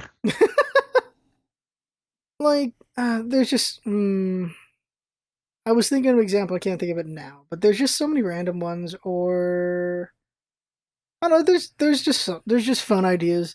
I appreciate the internet. At the end of the day, despite all the craziness that can come out of it, and just the wacky people that can come out of it and everything. Although I don't know, the uh, the thought bubbles and echo chambers people get stuck in is not so great though. But that Yeah, might I be think. just I'd say the not gamification, but just Very cynical, attempting to just keep people on a thing as much as possible. Well, so one time I made a comment where, um, like, I'm generally happier to talk with people, despite people being objectively wrong in an Aristotelian sense about the Last Jedi. I'm sorry, I'd say Platonic sense. Excuse me. The like I think it's generally fine, for people to disagree. And it's like, I don't know, I spend a decent amount of time. I find it fun to come up with arguments for positions you don't yourself believe in. Hmm. Which honestly is actually what is actually basically what my videos are. Which like my videos are intentionally about incredibly stupid things, and then I try and make an argument in their favor while making fun of it. But okay, so one time I was just noticing though, we're like, I don't know, like there's a bunch of people on Twitter I follow who have different opinions than me, but I think I realized at some point, like, I wasn't like exposing myself to different points of view. I was just like, I wasn't like leaving my bubble. I was just visiting another bubble that had metastasized, if that Hmm. makes sense. Okay. And it wasn't like I wasn't really learning. I was just like reading their own disinformation propaganda kind of thing, if that makes sense. Like, okay, this is maybe okay, let me like, all right. I was making a joke before this about topics I shouldn't address on a podcast to sabotage your podcast. Yeah. Uh, but like, okay, like an example of one of the ones I was thinking of is like, I don't think I learned anything from following people that support Bernie Sanders. Hmm. Like, there's plenty of good faith Bernie Sanders debate to be like, there's plenty of topics around that are completely reasonable to have. And I'm not like, don't want to get exposed to them kind of thing. But like, and also I think it's kind of tough where I think at least some percentage of Bernie people were like, I know like there were like, people in Russia trying to like sow discontent and they were like posing as Bernie people. So sometimes it's hard to tell what kind of Bernie people are good faith Bernie people or not. Hmm. But I like around like the 2 or 3 months where the internet was nothing but Bernie talk. I don't think I learned anything. Hmm. I don't like, like there was just like there wasn't like good faith attempts at convincing other people. It was just some weird echo chamber. I'm like, I don't think I got anything out of this. I don't think I've brought in my perspective. I don't think anything positive has happened from this. Like at some point I had to unfollow a bunch of people on Twitter that I like for other reasons. And I was like, yeah, this is just a lot more pleasant. Like, I don't want to like reinforce my bubble, but it's just a lot more pleasant not to have to read some random ass Bernie conspiracies anymore. Yeah. For sure. Like if you followed the Donald or something, would that have like taught you anything?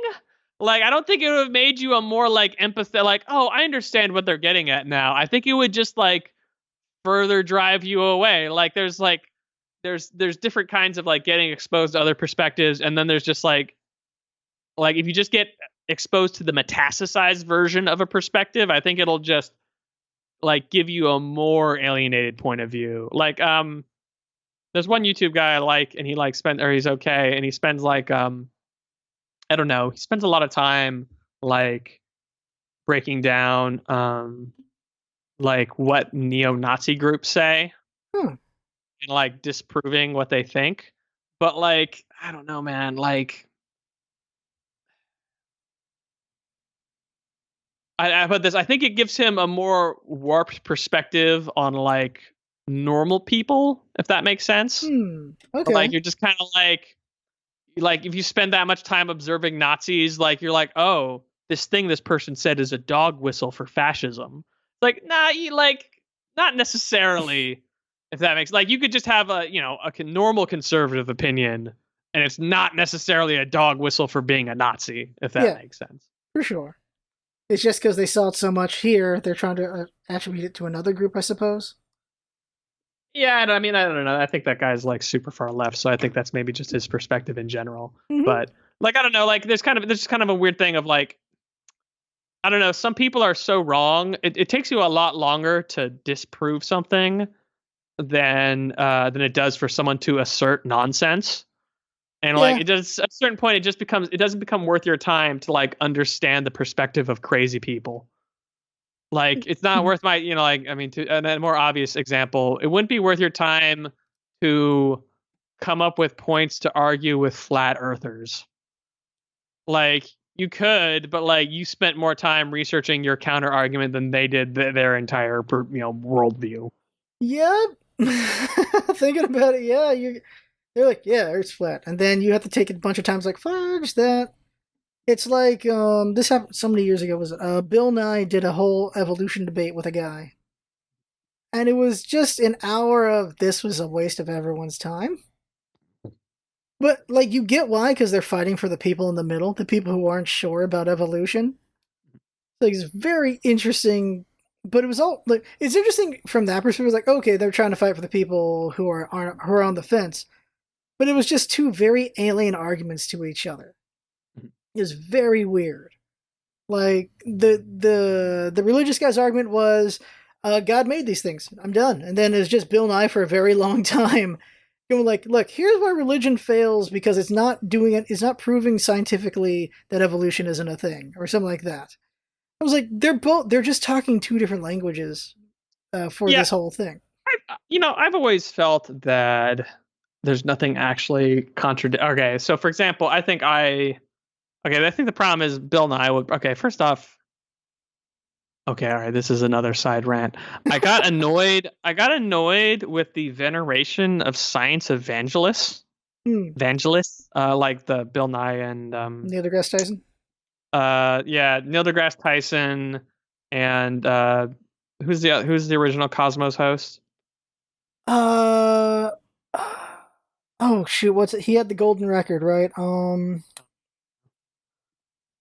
What is his name? The Carl Sagan?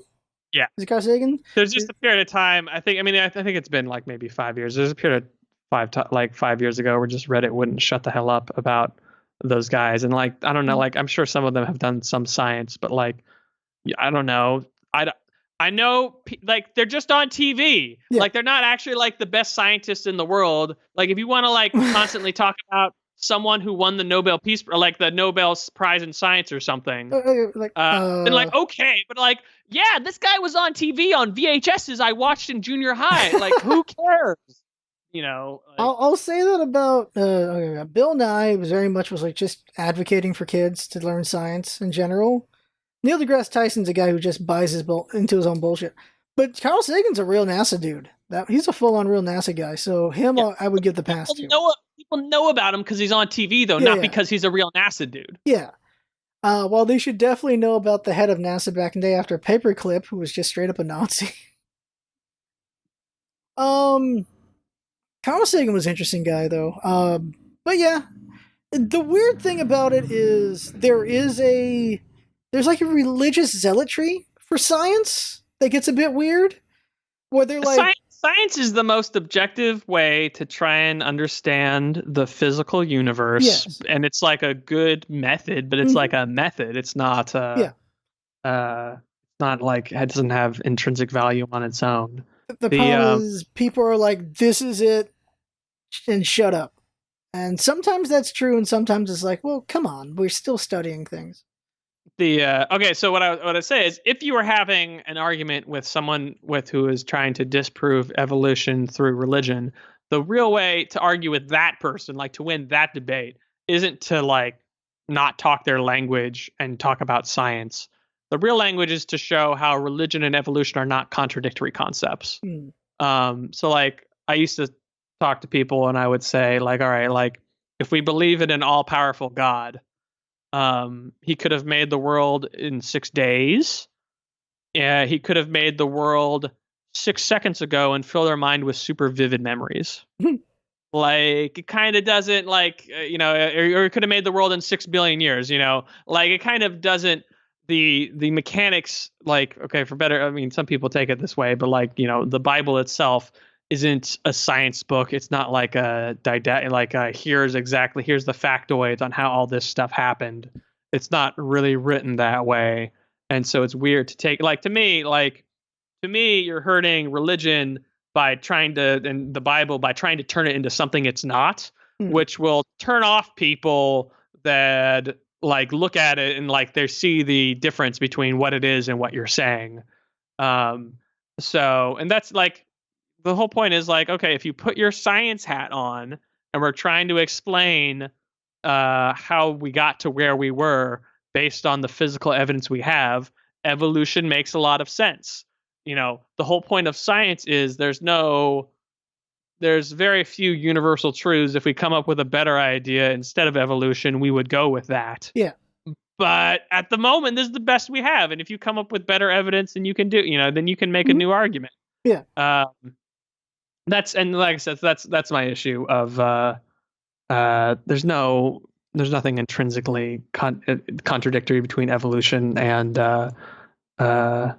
religion. That said, if you really want to do it, if you look at Genesis, once again, great way to sabotage this podcast. I was talking about this, but like if you look at Genesis, if you're trying to like look at it from like a scientific perspective, they're using Near Eastern cosmology, like basically like the same stuff like the Babylonians believed and stuff like that. So like the geography they go over, it's kind of hard to read in translation, but like literally, okay, so like the universe was made of water, like all of it. Like if you look at Genesis, God doesn't make water. Water and darkness is the default state of the universe.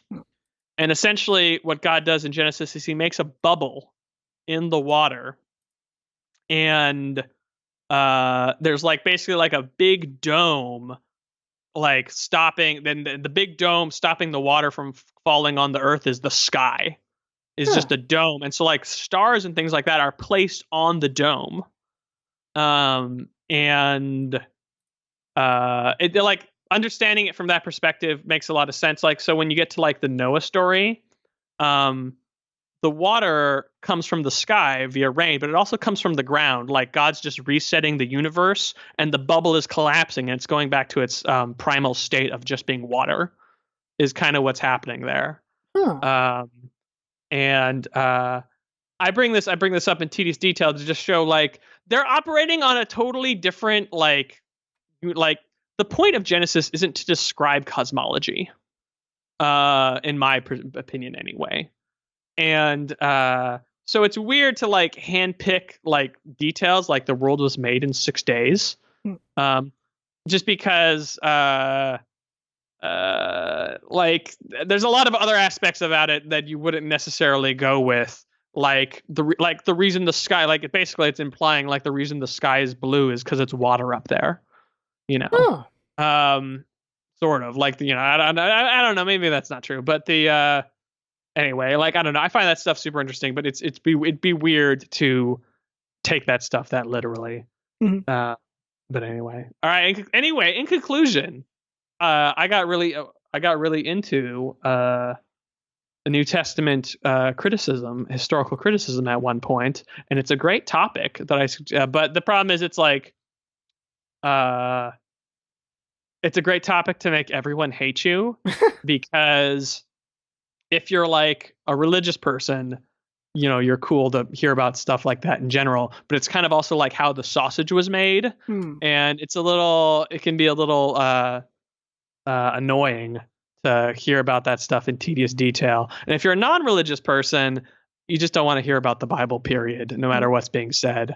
So like the right person, I occasionally find people like this, and then I talk to them too much, is like, I used to be religious, but not anymore, but I don't really care either way. So they like have enough background to know what I'm talking about, but aren't invested enough in it to be like annoyed.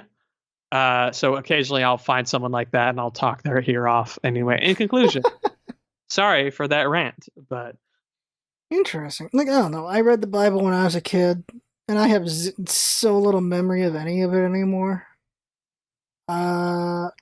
The whole Bible cover to cover. Yeah, I did. I did it to prove I could. I spite read the Bible.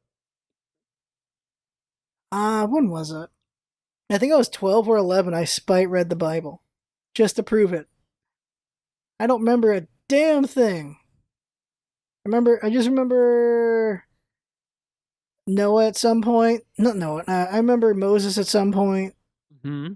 and then random Leviticus because people keep bringing up Leviticus. Leviticus is, Oh got god, laws. man!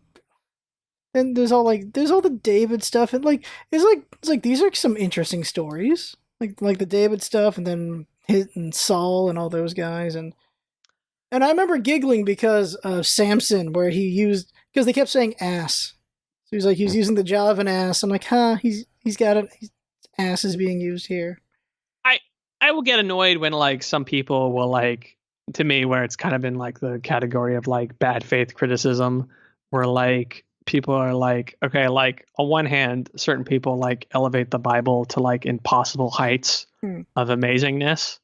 Um, but like, no, like the Bible's good, man. Like it's, like it's like, as far as like ancient literature goes, like if you're looking at, how about this? If you're looking at it from an ancient literature perspective, or Yeah. if you're just into like, or if you're into reading, old spiritually important writings, like, no, it's good, man. Like there's lots of good stuff in it. It holds up. Like there are parts that I think are not as interesting as other parts, but like I always get annoyed where like people will like, yeah, I read it. It sucked. I'm like, compared to what? Are we comparing it to Harry Potter, or are you comparing it to oh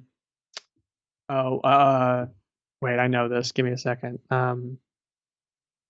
It's not Enkidu. Enkidu's a character in it. What's the original Babylonian book called? I don't know how I'm spacing on this. No, I'm not thinking far enough back.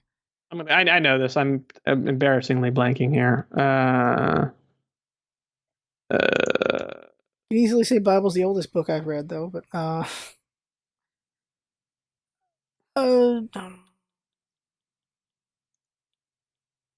I can't believe I'm spacing on this. this is Where is it? something I haven't. Not a thing I've thought of in a long time. Anyway, it's literally the oldest book. It's like or it's pretty close anyway. Um, wait, Enkidu's in it. Who's it? It starts with a G.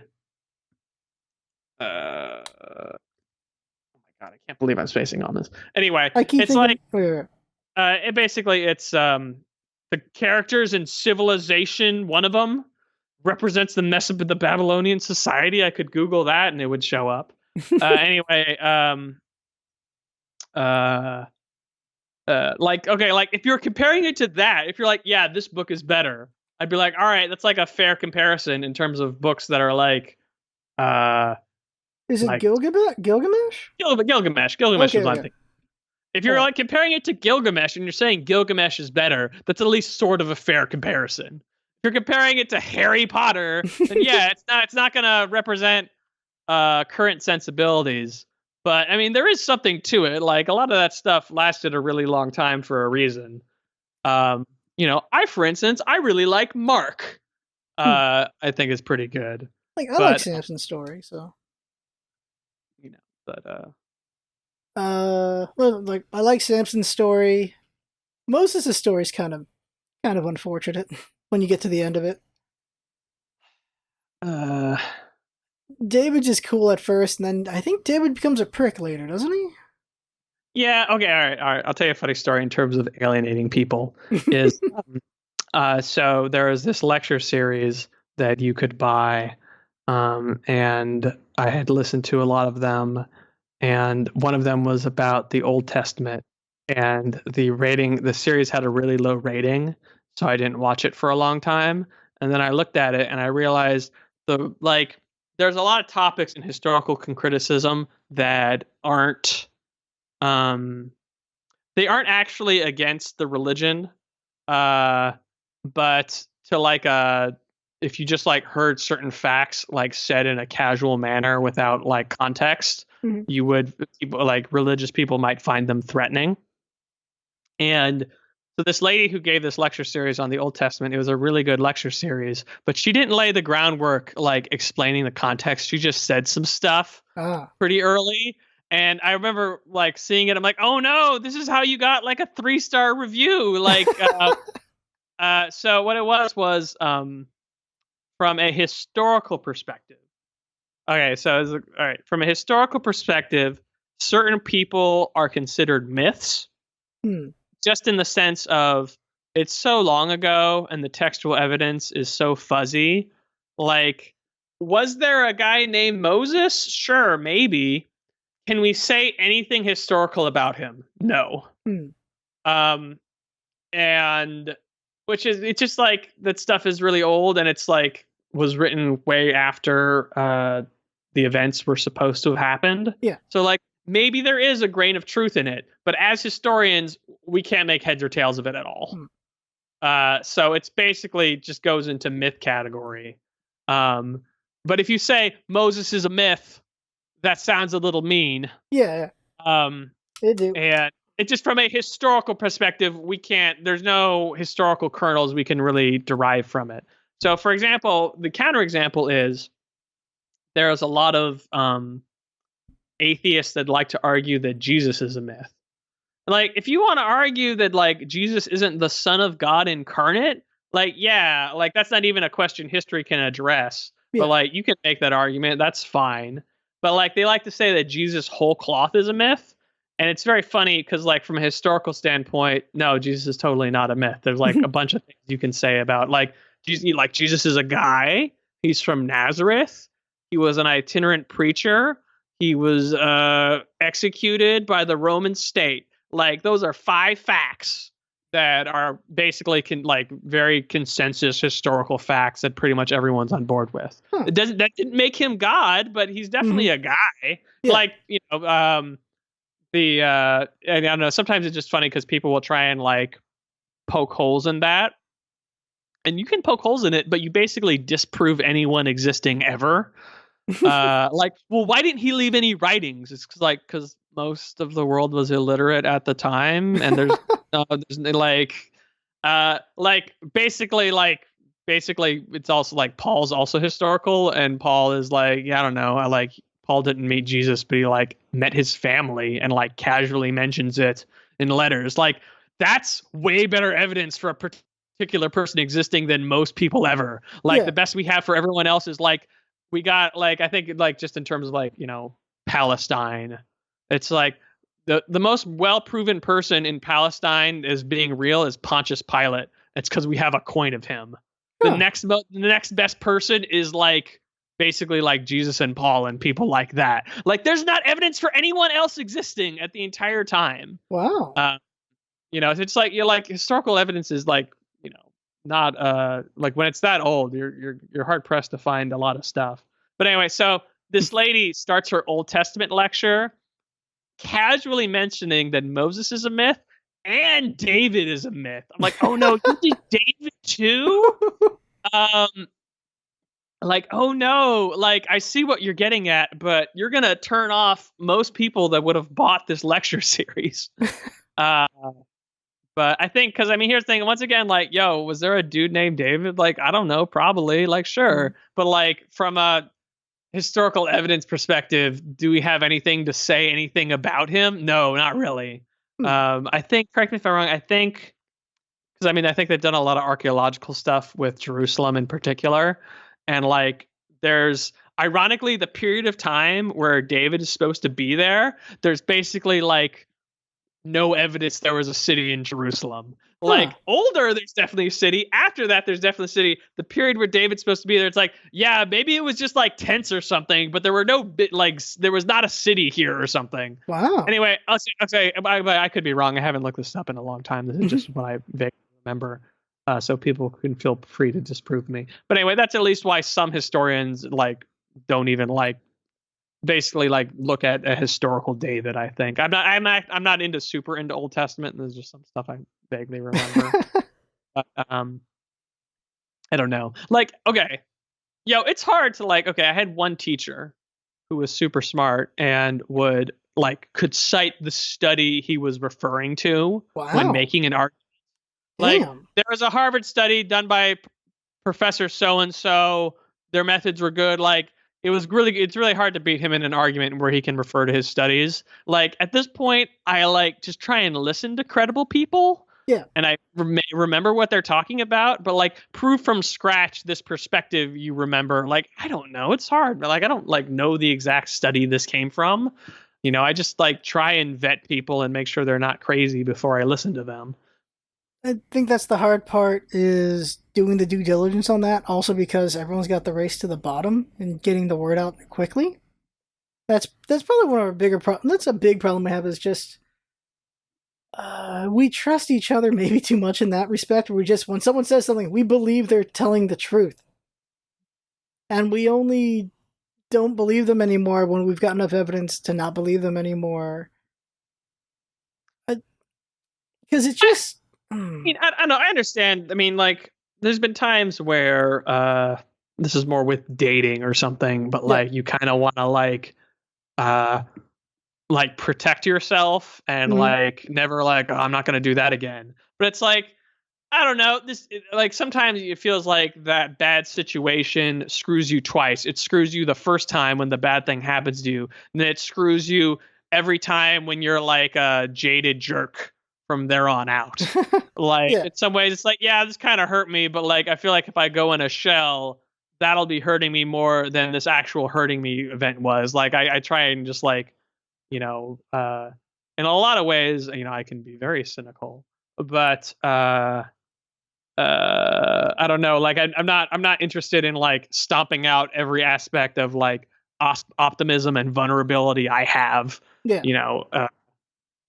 Like I said, the real damage would be stomping out my optimism and vulnerability entirely. Than whatever thing hurt me, if that makes sense. Mm-hmm. For sure. I don't. Just we get too many examples of. I think we're just too fast now. I think it's information moves too fast in this age. I think compared to like newspapers, but even then, with newspapers, they'll say something wrong and then they'll put a retraction, not on front page. So then that news wasn't real. Because remember, I think it was like 2 or 3 weeks ago, a dude got shot here, and it was like a Mexican dude, 25 or whatever, but there was a ton of people saying it was like a 15 or 18-year-old black dude who got shot. And they're saying the police are lying. This is actually what happened. Oh yeah, and like the video came out, he like pulled a gun on the police, and like the police acted pretty reasonably. Yeah, like it's like when you get things like that, it's like you get why the opposing side just starts thinking you're full of crap is when you start throwing out things like that. So the incorrect information so quickly instead of waiting and seeing. We're in a weird powder keg time for a lot of situations. Going down my list of topics we shouldn't be talking about. I love it. You opened it up. Yeah. You opened. Maybe I opened it up on accident, but here we are. I'll tell you what. We can bring it back by making an improv game out of it. Let's list all the topics we shouldn't be talking about. Yeah, we can. Let's see here. So, okay, we shouldn't talk about Black Lives Matter. Okay. Should we talk about trans rights? Oh God, we shouldn't talk about ACAB. Should we talk about J.K. Rowling being a trans exclusionary radical feminist? Oh my God, that open letter. Oh my God. We shouldn't. And we said this before the whole thing. Like we shouldn't talk about Gamergate. Oh my God. Wait, okay. So I didn't read that open letter, but I was under the impression like Margaret Atwood was on that letter. Like Margaret Atwood is cool. I was under the impression that it was generally fine. Just J.K. Rowling's name on it gave it a twist that people didn't want, basically. Like, a bunch of people signed it, and then they realized J.K. Rowling was on it. Like, I don't want to be on this thing now. Like, that's what happened. Because she's just so in her spot of... This is a thing that I got scared of when I was getting the steam rolling with the channel, and just getting to the point where you just believe in yourself a little too much. Where you become the Dunning-Kruger diagram, I guess, where you're just like, I'm totally the best. I know this is my problem with Neil deGrasse Tyson as well, and certain other scientific people. They get to the point where they think they can do no wrong, where they're totally right. And then when people criticize them, get really mad at them, they think it's cancel culture. Yeah, I mean, I think it's weird where like there's definitely people overreacting, but generally like yeah, I feel like when people complain about cancel culture, in a lot of cases like they were just being a jerk and they were using that as an excuse. Yeah. But on the other hand, like yeah, I don't know, I feel like it's weird like bad people are allowed to have jobs, Yeah. you know? Yeah. Like yeah, if the person's like a monster, but like sometimes it's like, yeah, this person like cheated on his girlfriend. I'm like, yeah, he's a douche, but like I wouldn't like go after his employer necessarily. Yeah. Like douches, there's like okay, I think the issue is I actually think there's a lot of douches out there, and it's just hard to tell where it's like not worth policing. Yeah. Like I said, okay, like sometimes you date someone for 6 months and you realize they're a bad person. Mm-hmm. But I kind of don't want to hold it against them because it took me 6 months of dating them to figure that out. There's an interesting perspective on that. No one will ever get to that level to realize they're a bad person, if that makes sense. Yeah. Where if we did like a full dig on most people, maybe we'd find stuff like that. I don't know. Everyone's got something effed up, probably. Oh, there we talked about it. All right. What are other good topics not to talk about? You want to talk about sexual harassment in Smash? In Super Smash Brothers? Do you want to talk about sexual harassment in the Smite community? Oh God, there was that as well. Sexual harassment in the Smite community. DM Brown is a piece of shit. Bunch of people Smash. You want to talk about the pardoning of Roger Stone? Oh my God! Yeah, that dates this right now. That is how do you have a moral leg to stand on after that? Do you want to talk about whether masks are protecting public health or an infringement on personal liberty? Would you like to talk about? That one pisses me off. I was gonna say we could rehash Gamergate from scratch. Yeah, oh my God. Oh my God. There's so many things that can be said and so many enemies to make from so many subjects. The mask one pisses me off for we should not cover God's visage.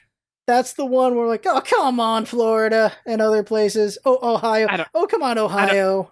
I don't know. I think those are just weird, bad faith arguments. Like when people come up, have their opinions, and then come up with their arguments afterwards.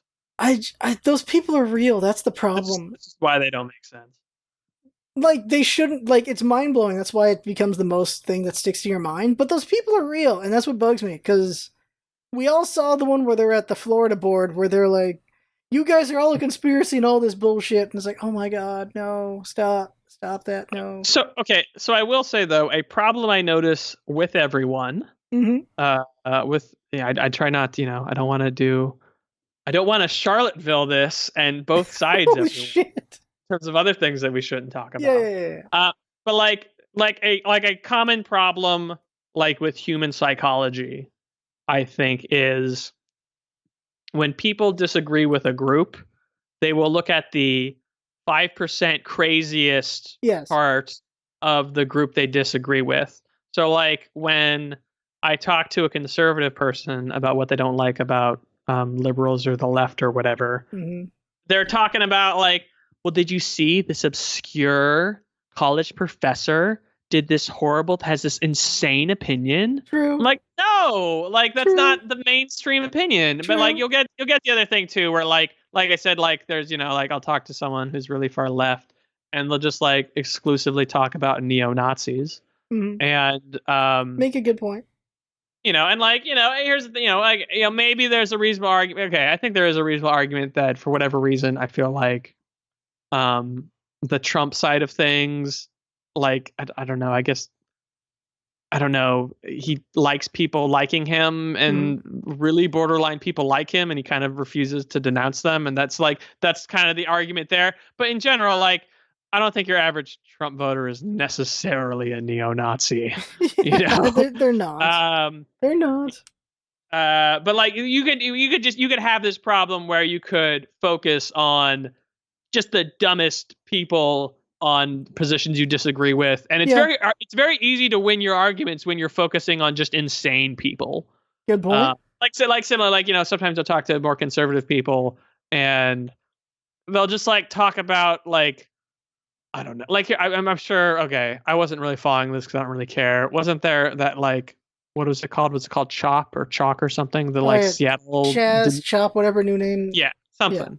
But like, I bet you could interview those people, and some of them would say really dumb things, and you could use that to reinforce your opinions that all Black Lives Matter protesters are totally nutsoid. Well, the easy version of that was like, yeah, they can have their protests, but what are they doing? Not stopping the rioters and looters? Why aren't they stopping the rioters and looters? Like, this protest is totally fine, but rioters and looters, so it invalidates everything. But Chaz and Chop had a really frustrating thing because it was a dude who got on a megaphone, and I got this from work because my work is full of conservatives, so I get both sides eventually. So whenever I'm at work, I get to see the more conservative side of things, and they'll just pass like, "Can you believe this bullshit from the liberal left?" I get that every day at work, and so I get to see their side of things. And one of the bullshit they threw at me was, "Can you believe this bullshit?"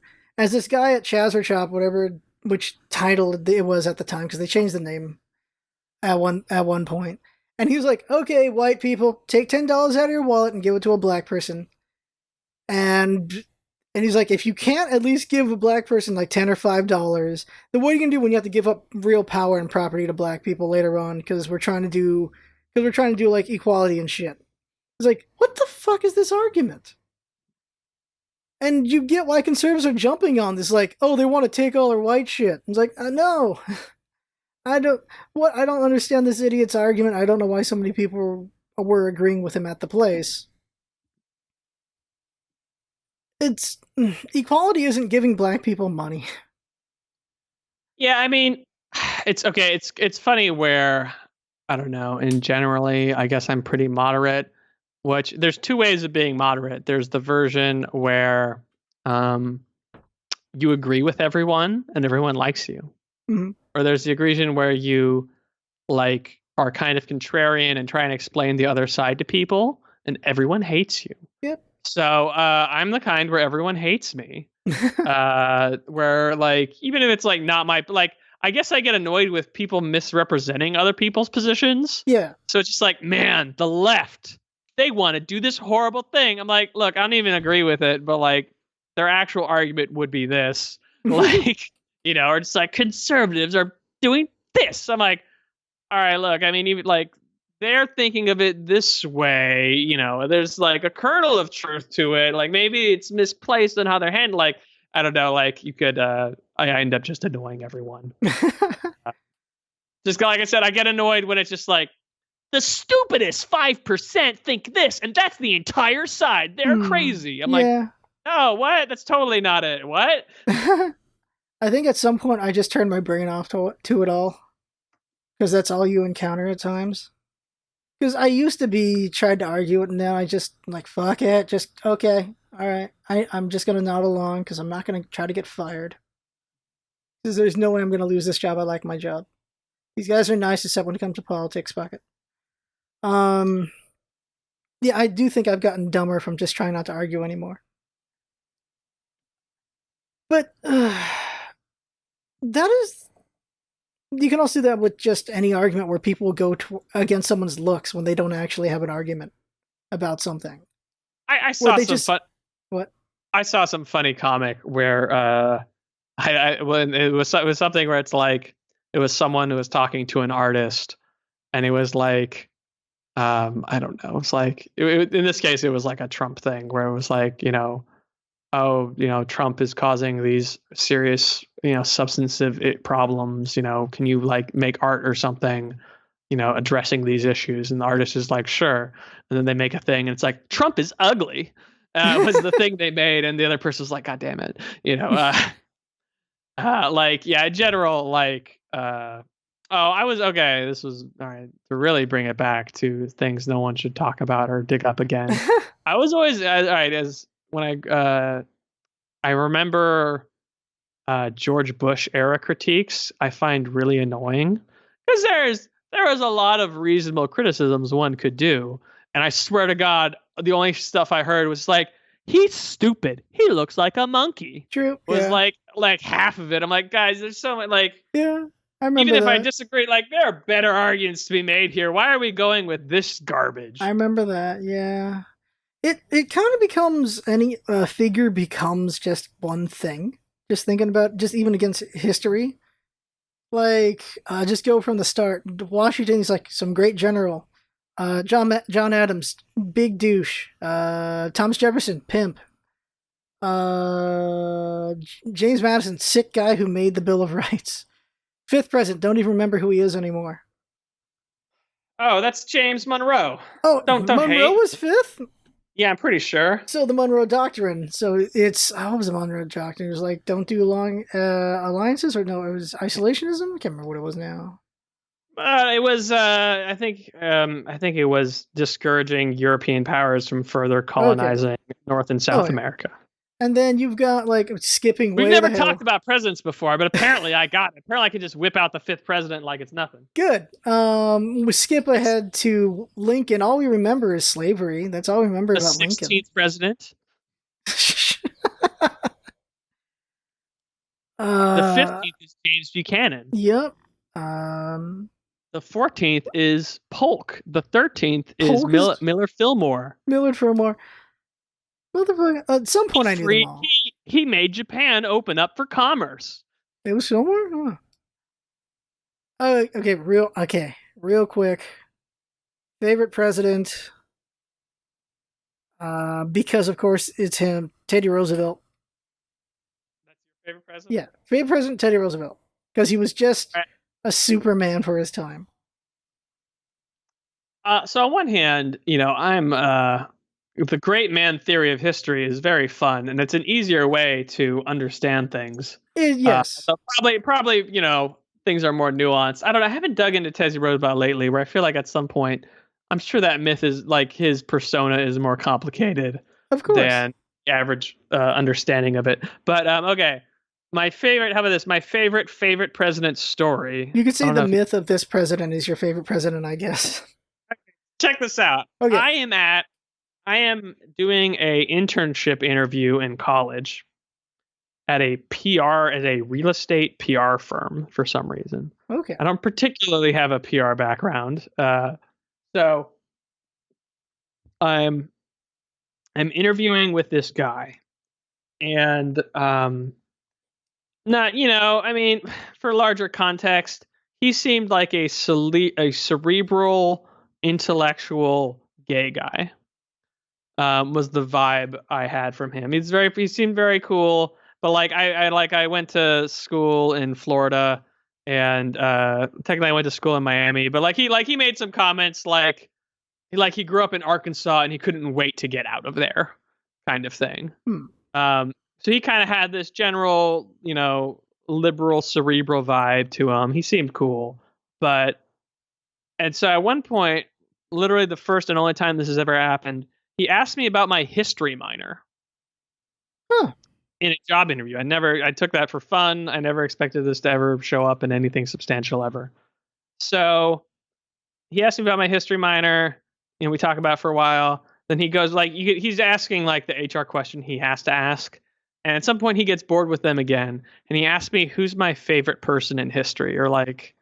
And I, among the questions I quizzed myself on when I was waiting in the car, favorite person in history was not one of them. And I just froze at how disarming this question was. And for some reason I started just thinking what's the most cliche. I didn't even think about what my actual opinion is. I was just like, man, what's the most job interview answer I could give? Oh yeah, this one. I just started thinking of I can't remember. I think the top 3 historical biographies, I think it's Lincoln, I think it's Martin Luther, and some other person. I forgot who the third person was. Huh. I was like, I don't know. I guess Lincoln is the safest answer you could give. And for some reason, I was just like, who actually is my favorite president? And my problem is my favorite president isn't he's my favorite, like I want to be him or he's my hero. Mm-hmm. It's just who do you find the most interesting to learn about? So I say to this this super liberal guy, Richard Nixon. Once again, it's like, who's your favorite person in history? Richard Nixon. Like, it just sounds bad. It sounds bad. I'm like, man, this dude is gonna kill me. I am gonna get kicked out of this interview. And this guy, and by the way, like, Richard Nixon is super interesting. Like, he did a lot of bad stuff. He did a weird amount of good stuff too. The amount of good, like, Nixon started the EPA. Like, Nixon has a really complicated and interesting person. He was super into diplomacy. His foreign policy was really sharp. Like, he did a bunch of horrible things too. But like, that's why he's interesting, because he's a very complicated figure. Like, oh gosh, there was, I think when he was not the president, I can't remember. There was something where he was in some political fight or was a trial. I'm gonna botch this story. But I haven't like studied Nixon a ton since then. But there's something where he accused a political enemy of being a Russian spy, which, like, that sounds like some BS McCartneyism, doesn't it? Right? Yeah. Yo, guess what? That guy was a Russian spy. Oh shit! What? Like it turned out later. No, Nixon was right. This guy he randomly accused of being a Russian spy was a Russian spy. Wow. There's some other funny, like, he was Eisenhower's vice president, and I kid you not, there was some, like, he was talking to the equivalent of the vice president of the USSR, and they were like going over like a model American kitchen, and like Nixon's like, yeah, every American kitchen has, I don't know what was hot at the time, microwaves or whatever. Mm-hmm. It's like, this is a normal American kitchen, and the guy's like this is propaganda. There's no way do American kitchens look like this, and like, oh, they absolutely look like this. And they get into a finger pointing argument. There's like a shot of them both pointing the other one's chest when they're getting in a fight about the typical American kitchen. I think if you Google the kitchen debate or something, that shows up. Wow. And so there's a lot of funny things to like in abstraction. Also, Nixon's great because he's like the fictional dictator in fiction. He's like the president in Watchmen. He's the president in Futurama. It's but anyway, but Nixon also did a lot of horrible things. So like I said, it just makes it that's why I find him an interesting person to learn about, because it's there's a lot of layers there. But anyway, so this guy looks at me aghast at my Nixon thing, and he says, Nixon's my number 2. My number 1 is Henry Kissinger, which is his Secretary of State, who's also a very interesting person. And I was like, what? And then the guy wanted us to talk about Richard Nixon, and like I said, I like Nixon, but like, I don't know. I mean, I probably should read a more adult biography. But like, that dude knew way more about Nixon than me, and so dude was running circles around me where I'm not sure I was really keeping up in that conversation, where I'm not sure if it looked that good. In conclusion, I didn't get that internship. But I was like, man, you whip out an answer like that, and I don't get that internship? Come on. Yeah. Come on. Wow. Yeah. Come on. He maybe wasn't impressed with you not knowing enough about Nixon. Maybe. I also think he asked for a writing sample, and we didn't really do good writing in business school, so I didn't really have anything particularly good. Oof. All right. I'm just gonna cut here a second. All right. LostScarf, who's your favorite Pokemon? I know I said this to you before. I think it was I'll say Charmander. Basically, not Charizard. Well, I will put the whole line together. That's what I do. But it is Charizard. That's just because I grew up on Gen 1. Mm-hmm. So it's gonna be like Charizard, and then the starters are all cool. I like the starters. Pikachu's okay too. Mm-hmm.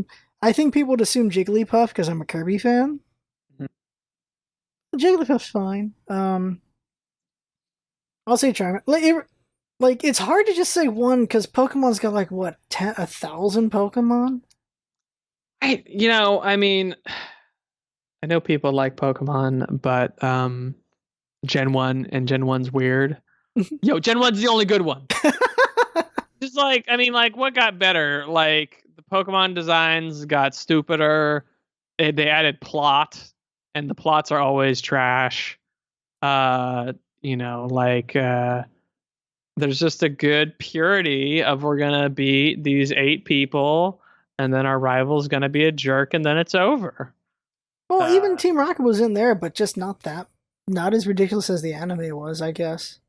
As opposed, I don't know. It's just the issue of the bad guys are gonna use the power of the legendary Pokemon to end the world. Like, who cares?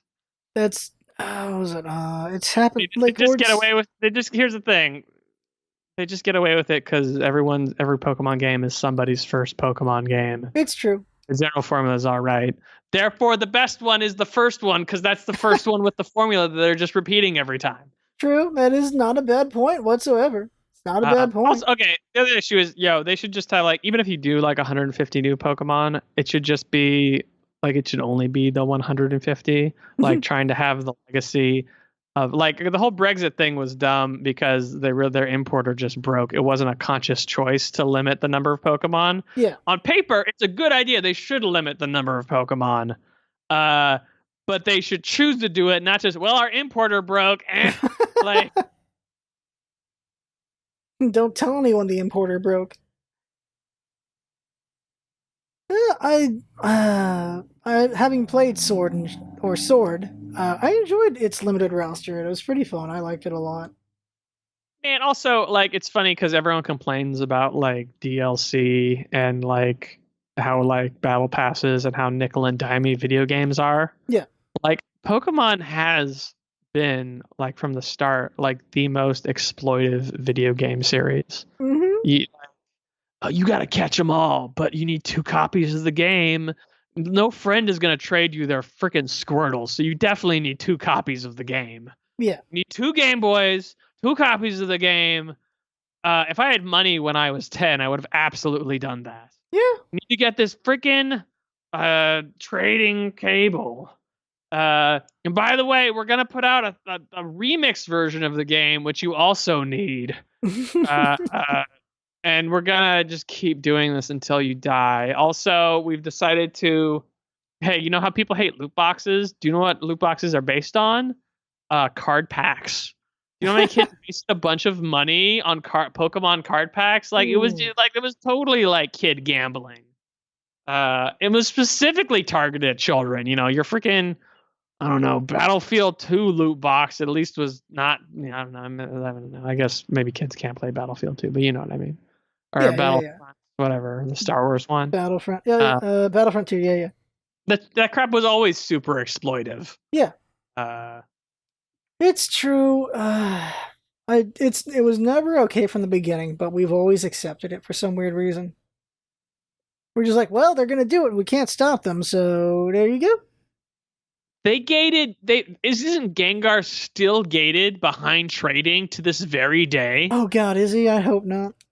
Probably. I don't think you can evolve a Haunter to a Gengar no matter what you do. That's something I hated because, like, I want my Alakazam. Like, but no, someone else gets it. I was thinking the other day about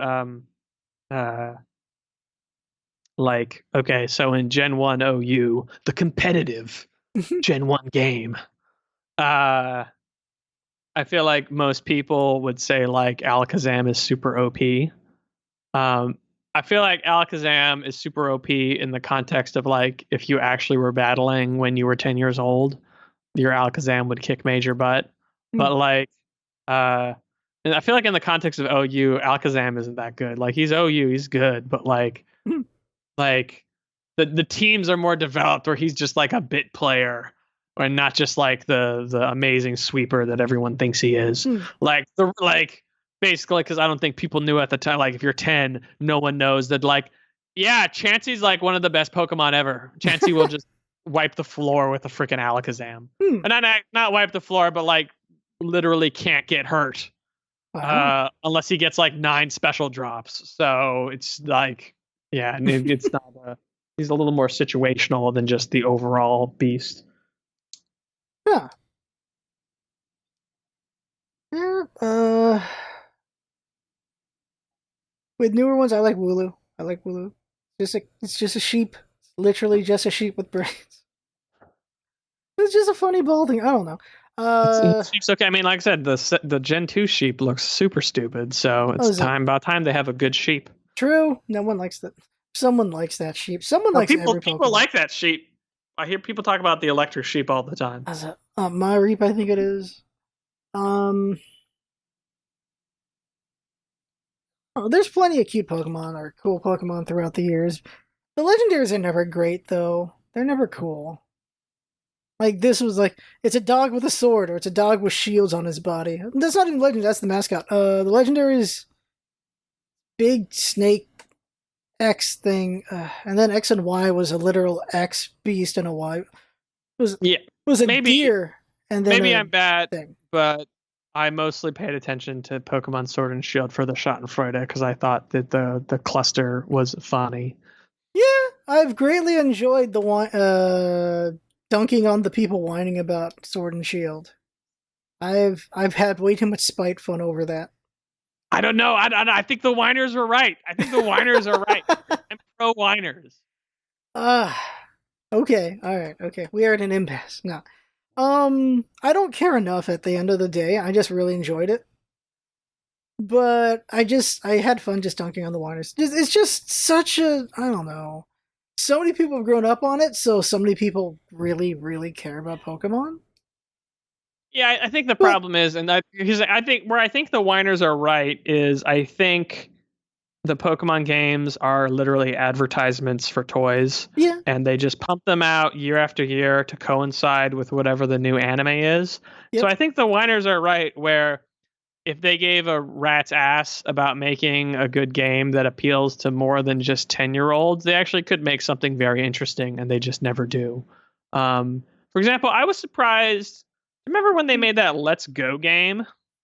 Yeah, let's go Pikachu, yeah. That Let's Go like okay, the Sword and Shield just looks like like a same res DS game. Yeah. That Let's Go game looks like a Switch game. That Let's Go game looks 100 times better than Sword and Shield.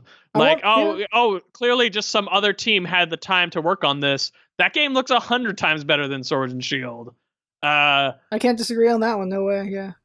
It's just amazing that like that game came out. It's like, oh wow, like oh, I was like, wow, this game looks like I just saw footage of it. I'm like, wow, this looks pretty good for a Pokemon game. And then Sword and Shield came out. I was like, oh yeah, this looks like a skin for Sun and Moon. Like, Yeah, I can't disagree with that. I can't. Graphically, yeah. Still fun. Still fun. I don't know. I enjoyed it a lot. There were a lot of features that could have been more in Sword and Shield. here's the I don't thing, know. I still Lost just liked Scarf. it. Here's the thing, Lost Scarf. Heroin is fun. Cocaine is fun. That doesn't mean it's good. It just because it tricks the centers of your brain to releasing the endorphins you crave. That's just because it has the same addicting structure it's always had. It doesn't make it good. Like, Yeah. there's lots of things that are like, okay, like, Wow, I mean, wow. that's kind You okay? Yeah, you make a fair point.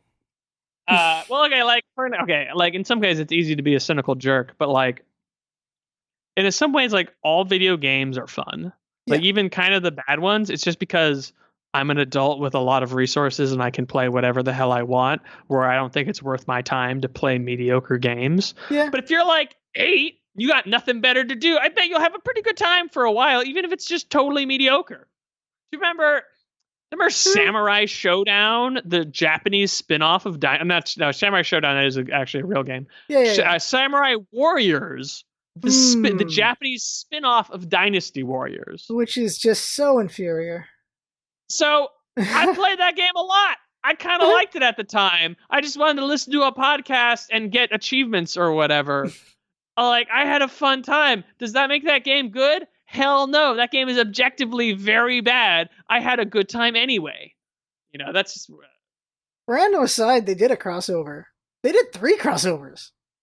I own 1 and 2. They're good. I got really good at pronouncing the names of Japanese historical figures. Mitsuide, Onaga, or something. I don't know. Okay, I used to be better. I probably pronounced it very wrong, actually. Toyotomi, Tokugawa. Okay. Yeah, there we go. Flex Japanese name. Yeah, it's true. There's plenty of games that weren't great, but that's all you had, so you had a lot of fun with it. I feel like Okay, that's a lot of Nintendo, like the old Nintendo games back in the day, NES games. I mean, all right. Have you ever played idle games? yes, So I love idle games because they get straight to that point where there's no gameplay. There's no freaking gameplay.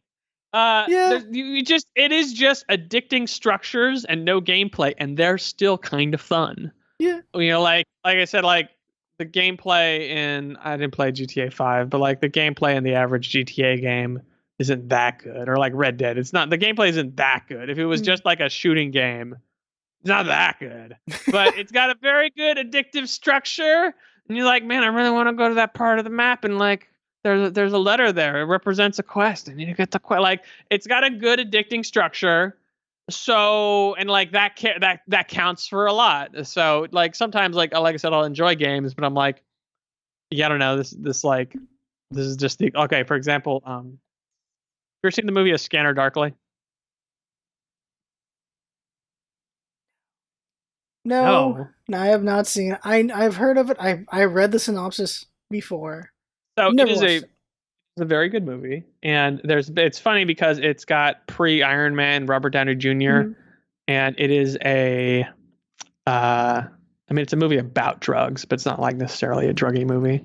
Although there's some kind of anyway, but it's like it's pretty good. They like was it rotoscoped over the film, so it's Mhm. like a realistic looking cartoon kind of thing. Yeah. And it's also really funny because the protagonist is an undercover cop who like took a little too much of the future drug to fit in, and now he's supposed to be investigating himself, and he's too like messed up to really differentiate that. So the joke is it's oh god, it's funny how you space on names sometimes. Mhm. Protagonist of the Matrix. Neo, or you mean Keanu Reeves? Keanu Reeves. So the Okay. protagonist is Keanu Reeves in Scanner Darkly. Okay. And you know, whatever. Keanu Reeves is a good actor, but like he kind of does have just his Keanu Reeves voice, Yeah. which sometimes can be out of place. Unless Like it's what the Dracula. yeah, that Dracula movie was the one where it was very out of place. Yeah. Um, but no, in this movie, his like slightly stoned voice, amazing. The ideal voice. It's his ideal role. Um, but yeah, there's a scene where Robert Downey Jr. is talking to this guy who's like kind of tweaked out, and he's talking about the future drug they're on, and he has just some funny line where he's like, "There's no genetic predisposition to get addicted with substance. You're either on it, or you've never tried it." Hmm. And like, I don't know, I used to say that about WoW, where people are like, "Why don't you play WoW?" I'm like, "Cause that shit's crack." Like that just is like a super addictive, you know, like even if you have a fun time, like there's plenty of games where I like, oh, that looks like a fun game, but I just don't want to play it because it looks like a 200-hour time sink. Hmm. um I don't know, I never really actually ended up playing some Skyrim, but I never got into Skyrim when it was hot because like Yeah. I played Oblivion in high school over the summer, and I had about 8 hours a day to play Oblivion, and it still took like a month to beat. And I was like, yeah, I don't got that. I don't want to spend that time anymore. And I don't want to like, that's the kind of game where like you're an hour in and you accomplished nothing. You know, Yeah. like Yeah. Yeah. just Yeah. like I don't want to like stretch this out over 2 years to beat this game. Like I either want to like play it 8 hours for a month or not at all. Shit, I'm doing the Witcher 3 right now. I when there's downtime at work, and if there's really nothing better to do, and the bosses are gone, I'll play Witcher 3 for like an hour. You So can't accomplish anything. yeah, I'm sporadically playing that game. Like I am nowhere near the end of this dang thing, and I'm thinking of doing Cyberpunk as an LP. Like, what am I doing? Uh, When's Cyberpunk coming out? Speaking of September Keanu now. Reeves. Yes, December. I think September's when they're planning on it now. Like they keep pushing it back. They pushed it back like 3 times now.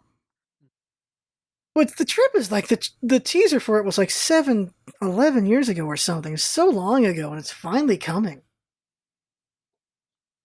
Like wow, people really work on games for a long time sometimes. It's almost here.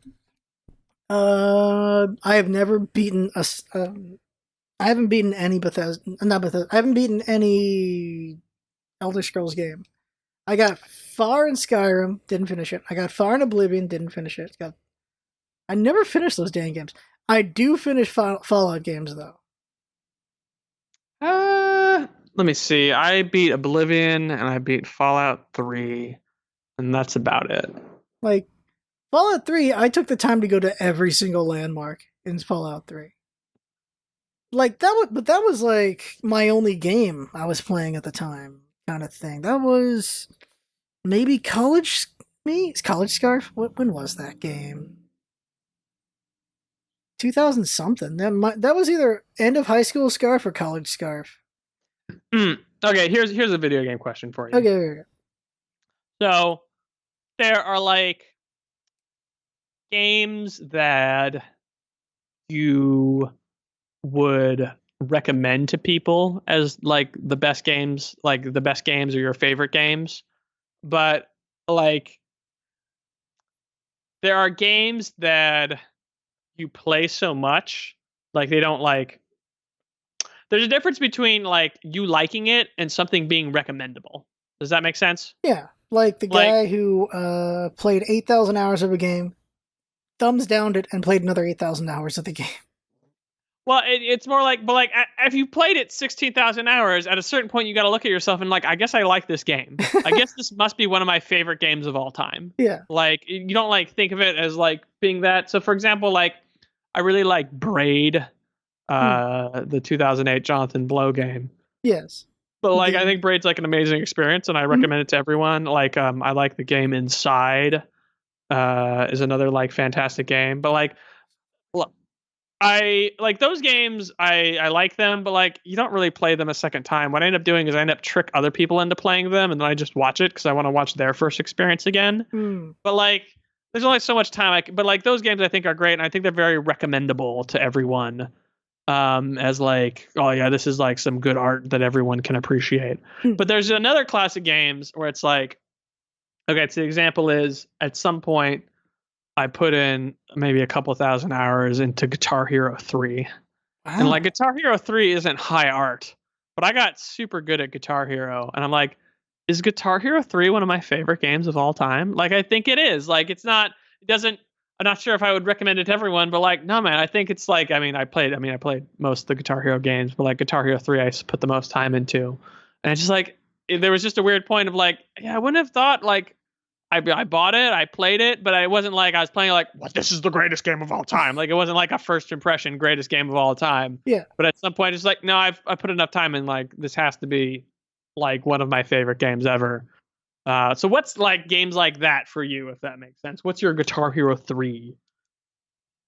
Before I say mine, I feel like a good example of that is like definitely WoW or even League of Legends. League of Legends for sure. There are people who they've committed a decade of their life to it, but they can't recommend to anyone else because they're just used to the toxicity of that game. It's a game that I play that I played the hell up. I can't recommend.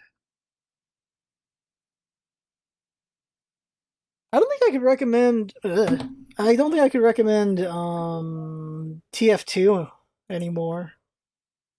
I've never got into that. But it's fun. Like TF2, I think is a game like you can play and have a lot of fun. I know I have, but at this day and age, at this point, I don't think so. I don't think I recommend it to anyone anymore. I don't got any hats. Will I fit in with no hats? Yeah, there's that. Jeez, how's it? It's hard to think of a game I can't assuming that game's too mature and like its meta is too far gone. There's that too. I gotta go down my. Is there a way to just go down your list of games you played the most? I think you can. If I look at like, I got Steam open, so I'm looking at Steam.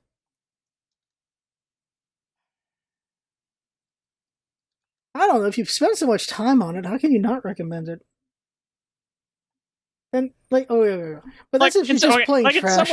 In some ways, I would recommend Guitar Hero 3. It's just not. It's not high art. Yeah.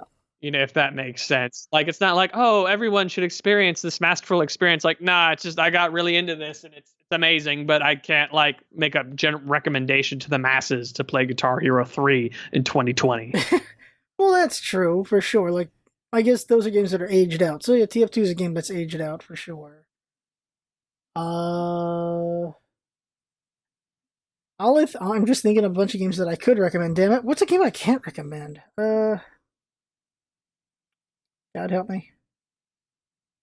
Help me, Jesus. Okay. Looking at my list. Looking at my list of games. There's got to be a way to look at the games list by not just by activity, but how long you've played. Oh, playtime. Jeez, I've spent 600 hours on Clicker Heroes. That 600 hours. Those are rookie numbers. You need to get those numbers up. That is an idle game, so. Yeah, well.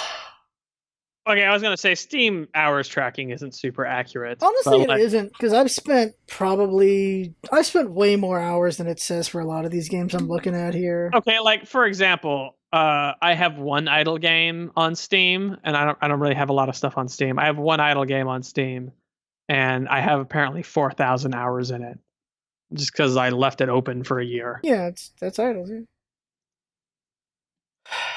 Can't think like objectively I couldn't recommend Evolve anymore at a point because they just developed it really badly. Man, that's a hard question. Dead in Vidland, that's one. I can't recommend this game to anybody. Dead in Vinland is a game I've spent a ton of time playing, and it's a labor of hatred for myself in a way for doing it. Dead in Vinland is a game where you're like you're a Viking family stuck on an island, and the whole thing is just you got to get resources, you got to craft things, you have to explore a map, you got to do all these different things. It's just resource management, hardcore resource management, and the game takes dozens of hours to beat. I've spent at least 100 hours on this stupid game. I can't recommend this game to anybody despite spending so much time. But you like it though. It's one of your favorite games, yes? It's a that's kind of the dichotomy I'm looking there. Okay. So I wouldn't say I like it, but it's a game that I've tried so hard to beat. I spent so much time trying to overcome this. This game is Sisyphus. That's what this game is. I cannot get that boulder over. But I spent so much time trying. So you have to like it when you've done it that long, or else what have you done? I don't know. It gets down to the like more nebulous of like you can't recommend this to everyone. Like I've played a lot of Total War games, and that's not for everyone. Okay, ironically, I played a lot of Shogun Total War, the first one from like a million years ago. Yeah. Originally, when I was a kid, I basically would tech so you could get ninjas that could assassinate enemy generals. Ooh. But like they're like even if they were amazing, they had like a 50% success rate, so they just died all the time. And if you teched really high, you could get geisha, which had a 100% kill rate. Wow. And so like as a kid, we were just super into getting geisha and killing every single enemy general. Wow. And what was weird though was it just like so we didn't like invest in like making good armies, so we didn't have a good army. And we just ended up killing all the enemy leaders. So it'd basically be us with our pathetic army and just an endless sea of like leaderless rebels. It's like the game was really lame because we just like turtle and tech to geisha, kill all the leadership with our geisha, and then just really tediously have to conquer all of Japan against like AI-less rebels. And I don't know why we like to play that way, but that's how we like to do it. Wow. There was a cool animation of geisha stabbing a general with her long hairpin. That's what we lived for. Jeez. Okay.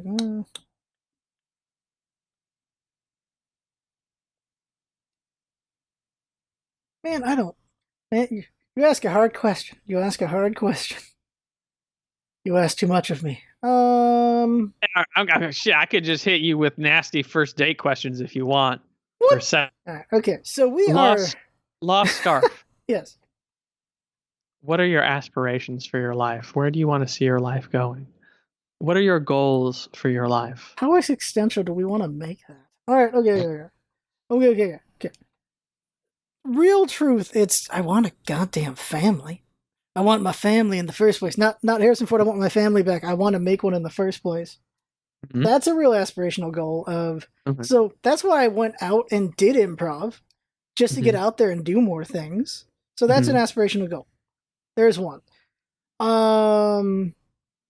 Also, to not die screaming. That might be a good one. Mm-hmm.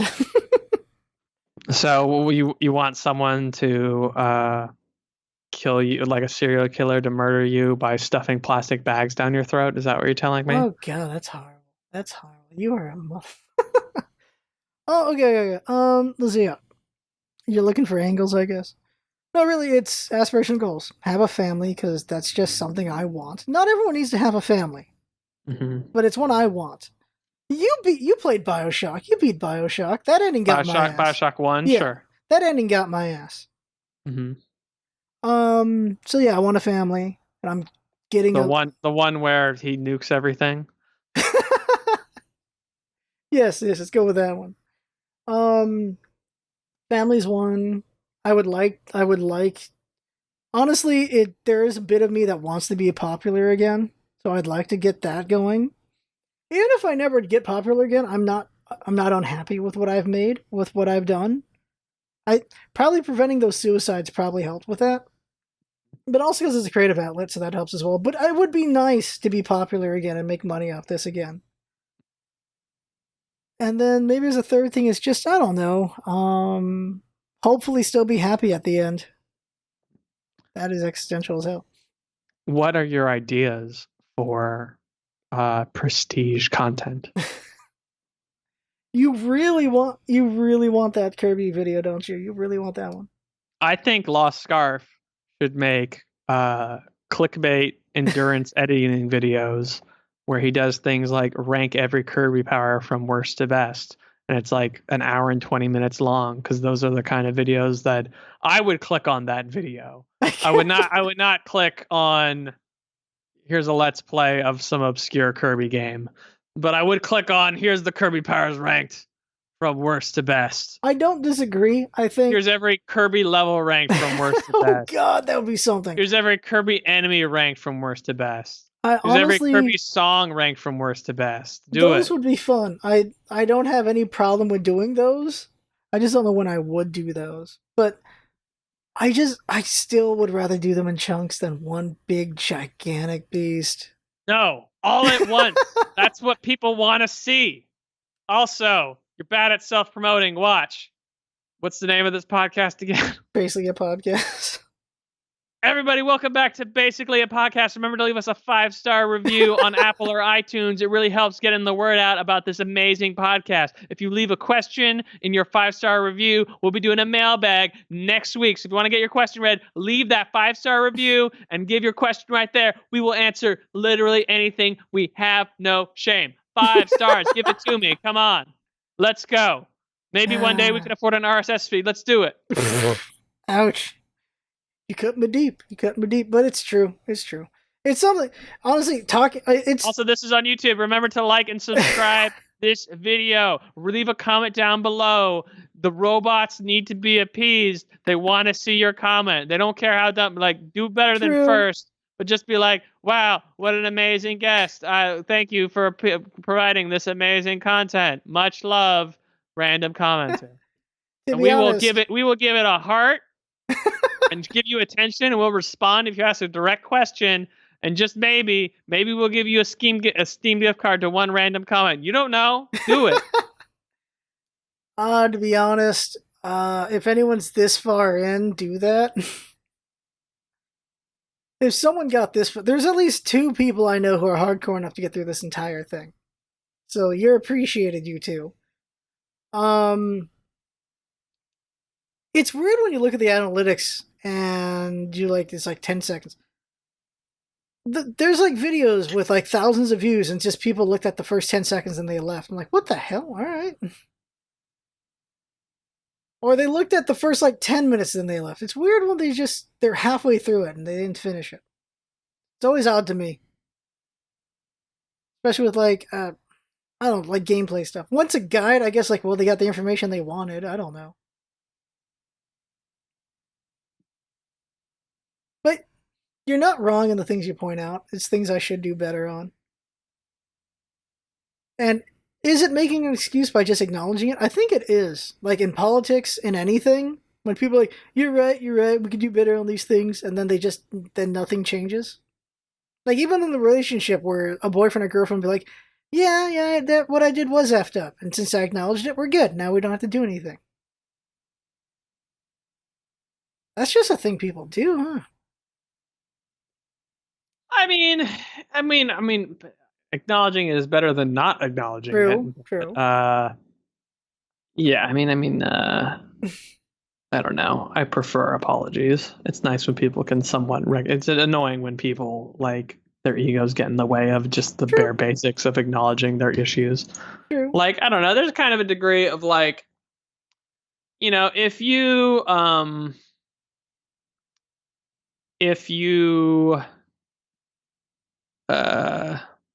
well, I'm sorry, I just spaced here.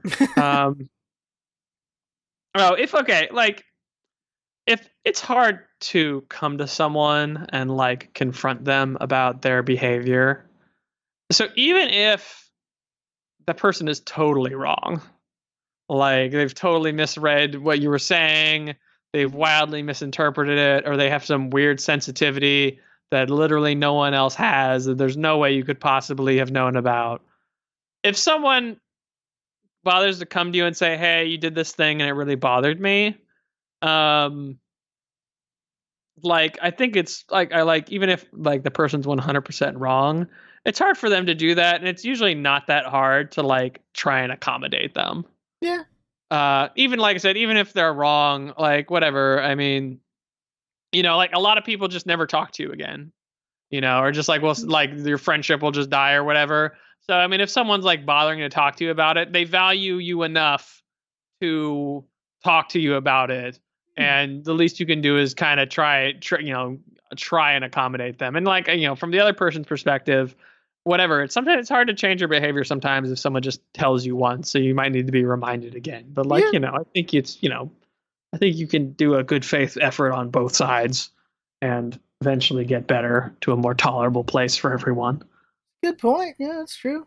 Very true on that. I don't disagree. Like, yeah, like that they're because yeah, I feel like ghosting's so much easier these days to people. So if they're willing to say something instead of just ghosting you, that says something.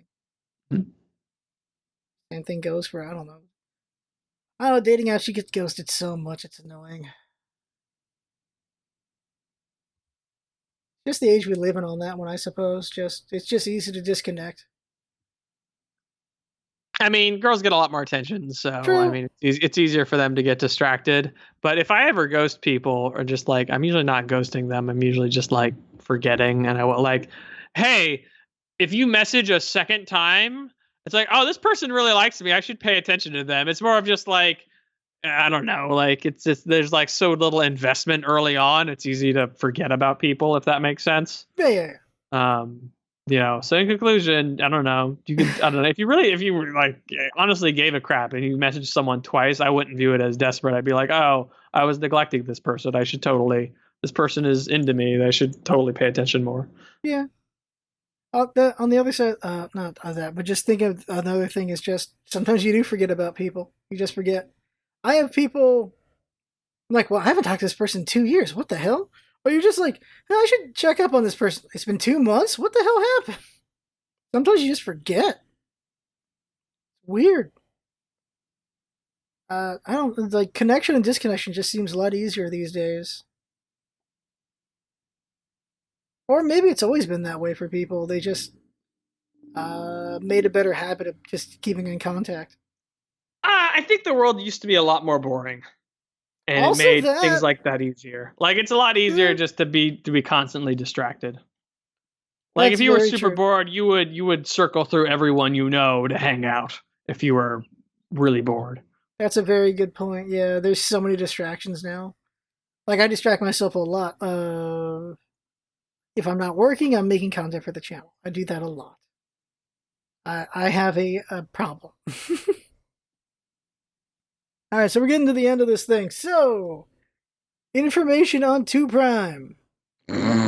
Uh, so we got your YouTube. I'll put that in the description. Put your game in the description with Kongregate. Freaking Kongregate. You want your Twitter on here? Your TooPrime Twitter? It's real TooPrime, but I don't know. I don't really post actual things there. Okay. So we'll just put the YouTube and Kongregate, I guess.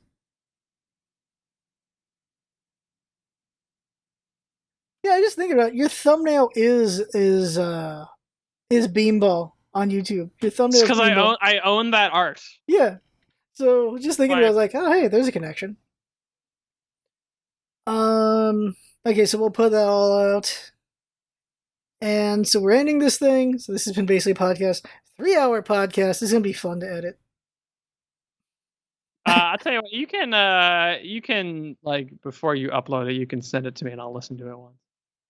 Okay, we can see about that. That's fine. I mean, not necessarily to like, not like I'm like not trusting your editing, but whatever. I can just listen to it. Yeah. See if there's anything Obvious, because it's hard to edit things. Oh yeah. Because I'll definitely be listening to it while I don't know, probably playing something. Because of course I will be. Not gonna just sit and listen to it. It's not like it's freaking the Hamilton CD. So I forgot I wanted to talk about Hamilton at some point. We never did. What about Hamilton? Have you not have a Hamilton opinions? Have you seen it though? No. Okay, then it doesn't even matter. My parents watched it on Disney Plus and were singing its praises. It's a musical at the end of the day. It's whether or not you want to watch a musical. Oh, okay. My actual Hamilton opinion is okay. Once upon a time, I saw this girl's online dating profile, and she was listing all of the music people she liked, and she listed a bunch of rappers, and they were all white. I thought that was weird, and I think I messaged her, "Why do you only exclusively like white rappers?" And so I don't know. There's definitely like a trope, or I don't know if it's a trope, just a commonality in girl dating profiles would be like, yeah, I really like I like all music. I don't really like rap except for Hamilton. It's so good. It's like something like that. And it really just reinforced that I know the cast of Hamilton is not white, but that's some rapping for white people. It's some hip hop for white people in Hamilton. It's less that it's, I think it's more just that it's musical theater, so it's always going to come off that way. But like, especially if you're really trying to like deliver some lyrics, if you want white people to understand your rap lyrics, it needs to be slow, and it's going to end up with like white person flow, which I think Hamilton's good, but it still has like, you can't like deliver the plot without like ending up with some really white person flow. That was the thing is, people kept saying there's rap. I'm like, there's no rap in this thing. I never considered any of it rap, but I guess you can consider some of it rap. Essentially, because I was trying to make my stupid videos, I'm basically trying to deliver jokes in a rap form. Like it's very white person rap in terms of, hey, like that's why I put the lyrics on the screen. So if I actually like have something that sounds good, but it's hard to understand, at least the lyrics are written out there, Yeah. Just think about like you can just listen to the Hamilton soundtrack and you're good because it just does it in order, and you've heard the entire thing because it is a very vocal thing. You don't need to watch people dance. You get a good understanding of what's going on in that musical. So you don't have to own Disney Plus, everyone. Great, Disney's going to get me now, but they're not going to know. But just okay. Example of white person flow. How does a bastard, orphan, son of a whore and a Scotsman drop in the middle of a forgotten spot in the Caribbean by the again, like that's that, Yeah. da da da da da da da da da da da da da. That is. Yeah, they're not. not It's not like they're bone rapping. thugsing it. Yeah. Not rapping rap. Mm-hmm. Yeah, even with the faster flows, it's still very. I keep wanting to say legible, but that's not the right word. Like you can tell what they're saying, basically. Like, okay, basically, like, what? Correct me if I'm wrong, for the hip hop enthusiasts out there, but I think it's pre-Rakim. Like, if you listen to like Run DMC, like a lot, like even some Run DMC songs are pretty good. Beastie Boys is like this too, but it's like they just freaking shout the last word that rhymes. Mhm. It's like these are not real lyrics, but it's like something really mad, something really bad. Like that's the flow. Like, I mean, it's not. I mean, those are a little more angry, but you kind of end up in. Yeah. Now I got Intergalactic in my head. That. Yeah. And okay, we were supposed to end. People need to know. Yes, people need to know these Hamilton hot takes by someone who's never seen it. It's pretty good. The funny thing is, it's faux historians like, oh no, this can be really inaccurate, and accurate historians are like, I'm just glad people are talking about Alexander Hamilton for once. Yeah, it's good times. It's good times. Just it's worth watching. It's worth listening to. All right, okay. All right, everyone, remember to leave a 5-star rating on Apple iTunes, like and subscribe to this YouTube channel, leave a comment below, say that you got to this part, join the notification squad by hitting that little bell. LostScarf, everybody. Woo! And TooPrime. All right. Thanks for coming by, everybody. See you next time.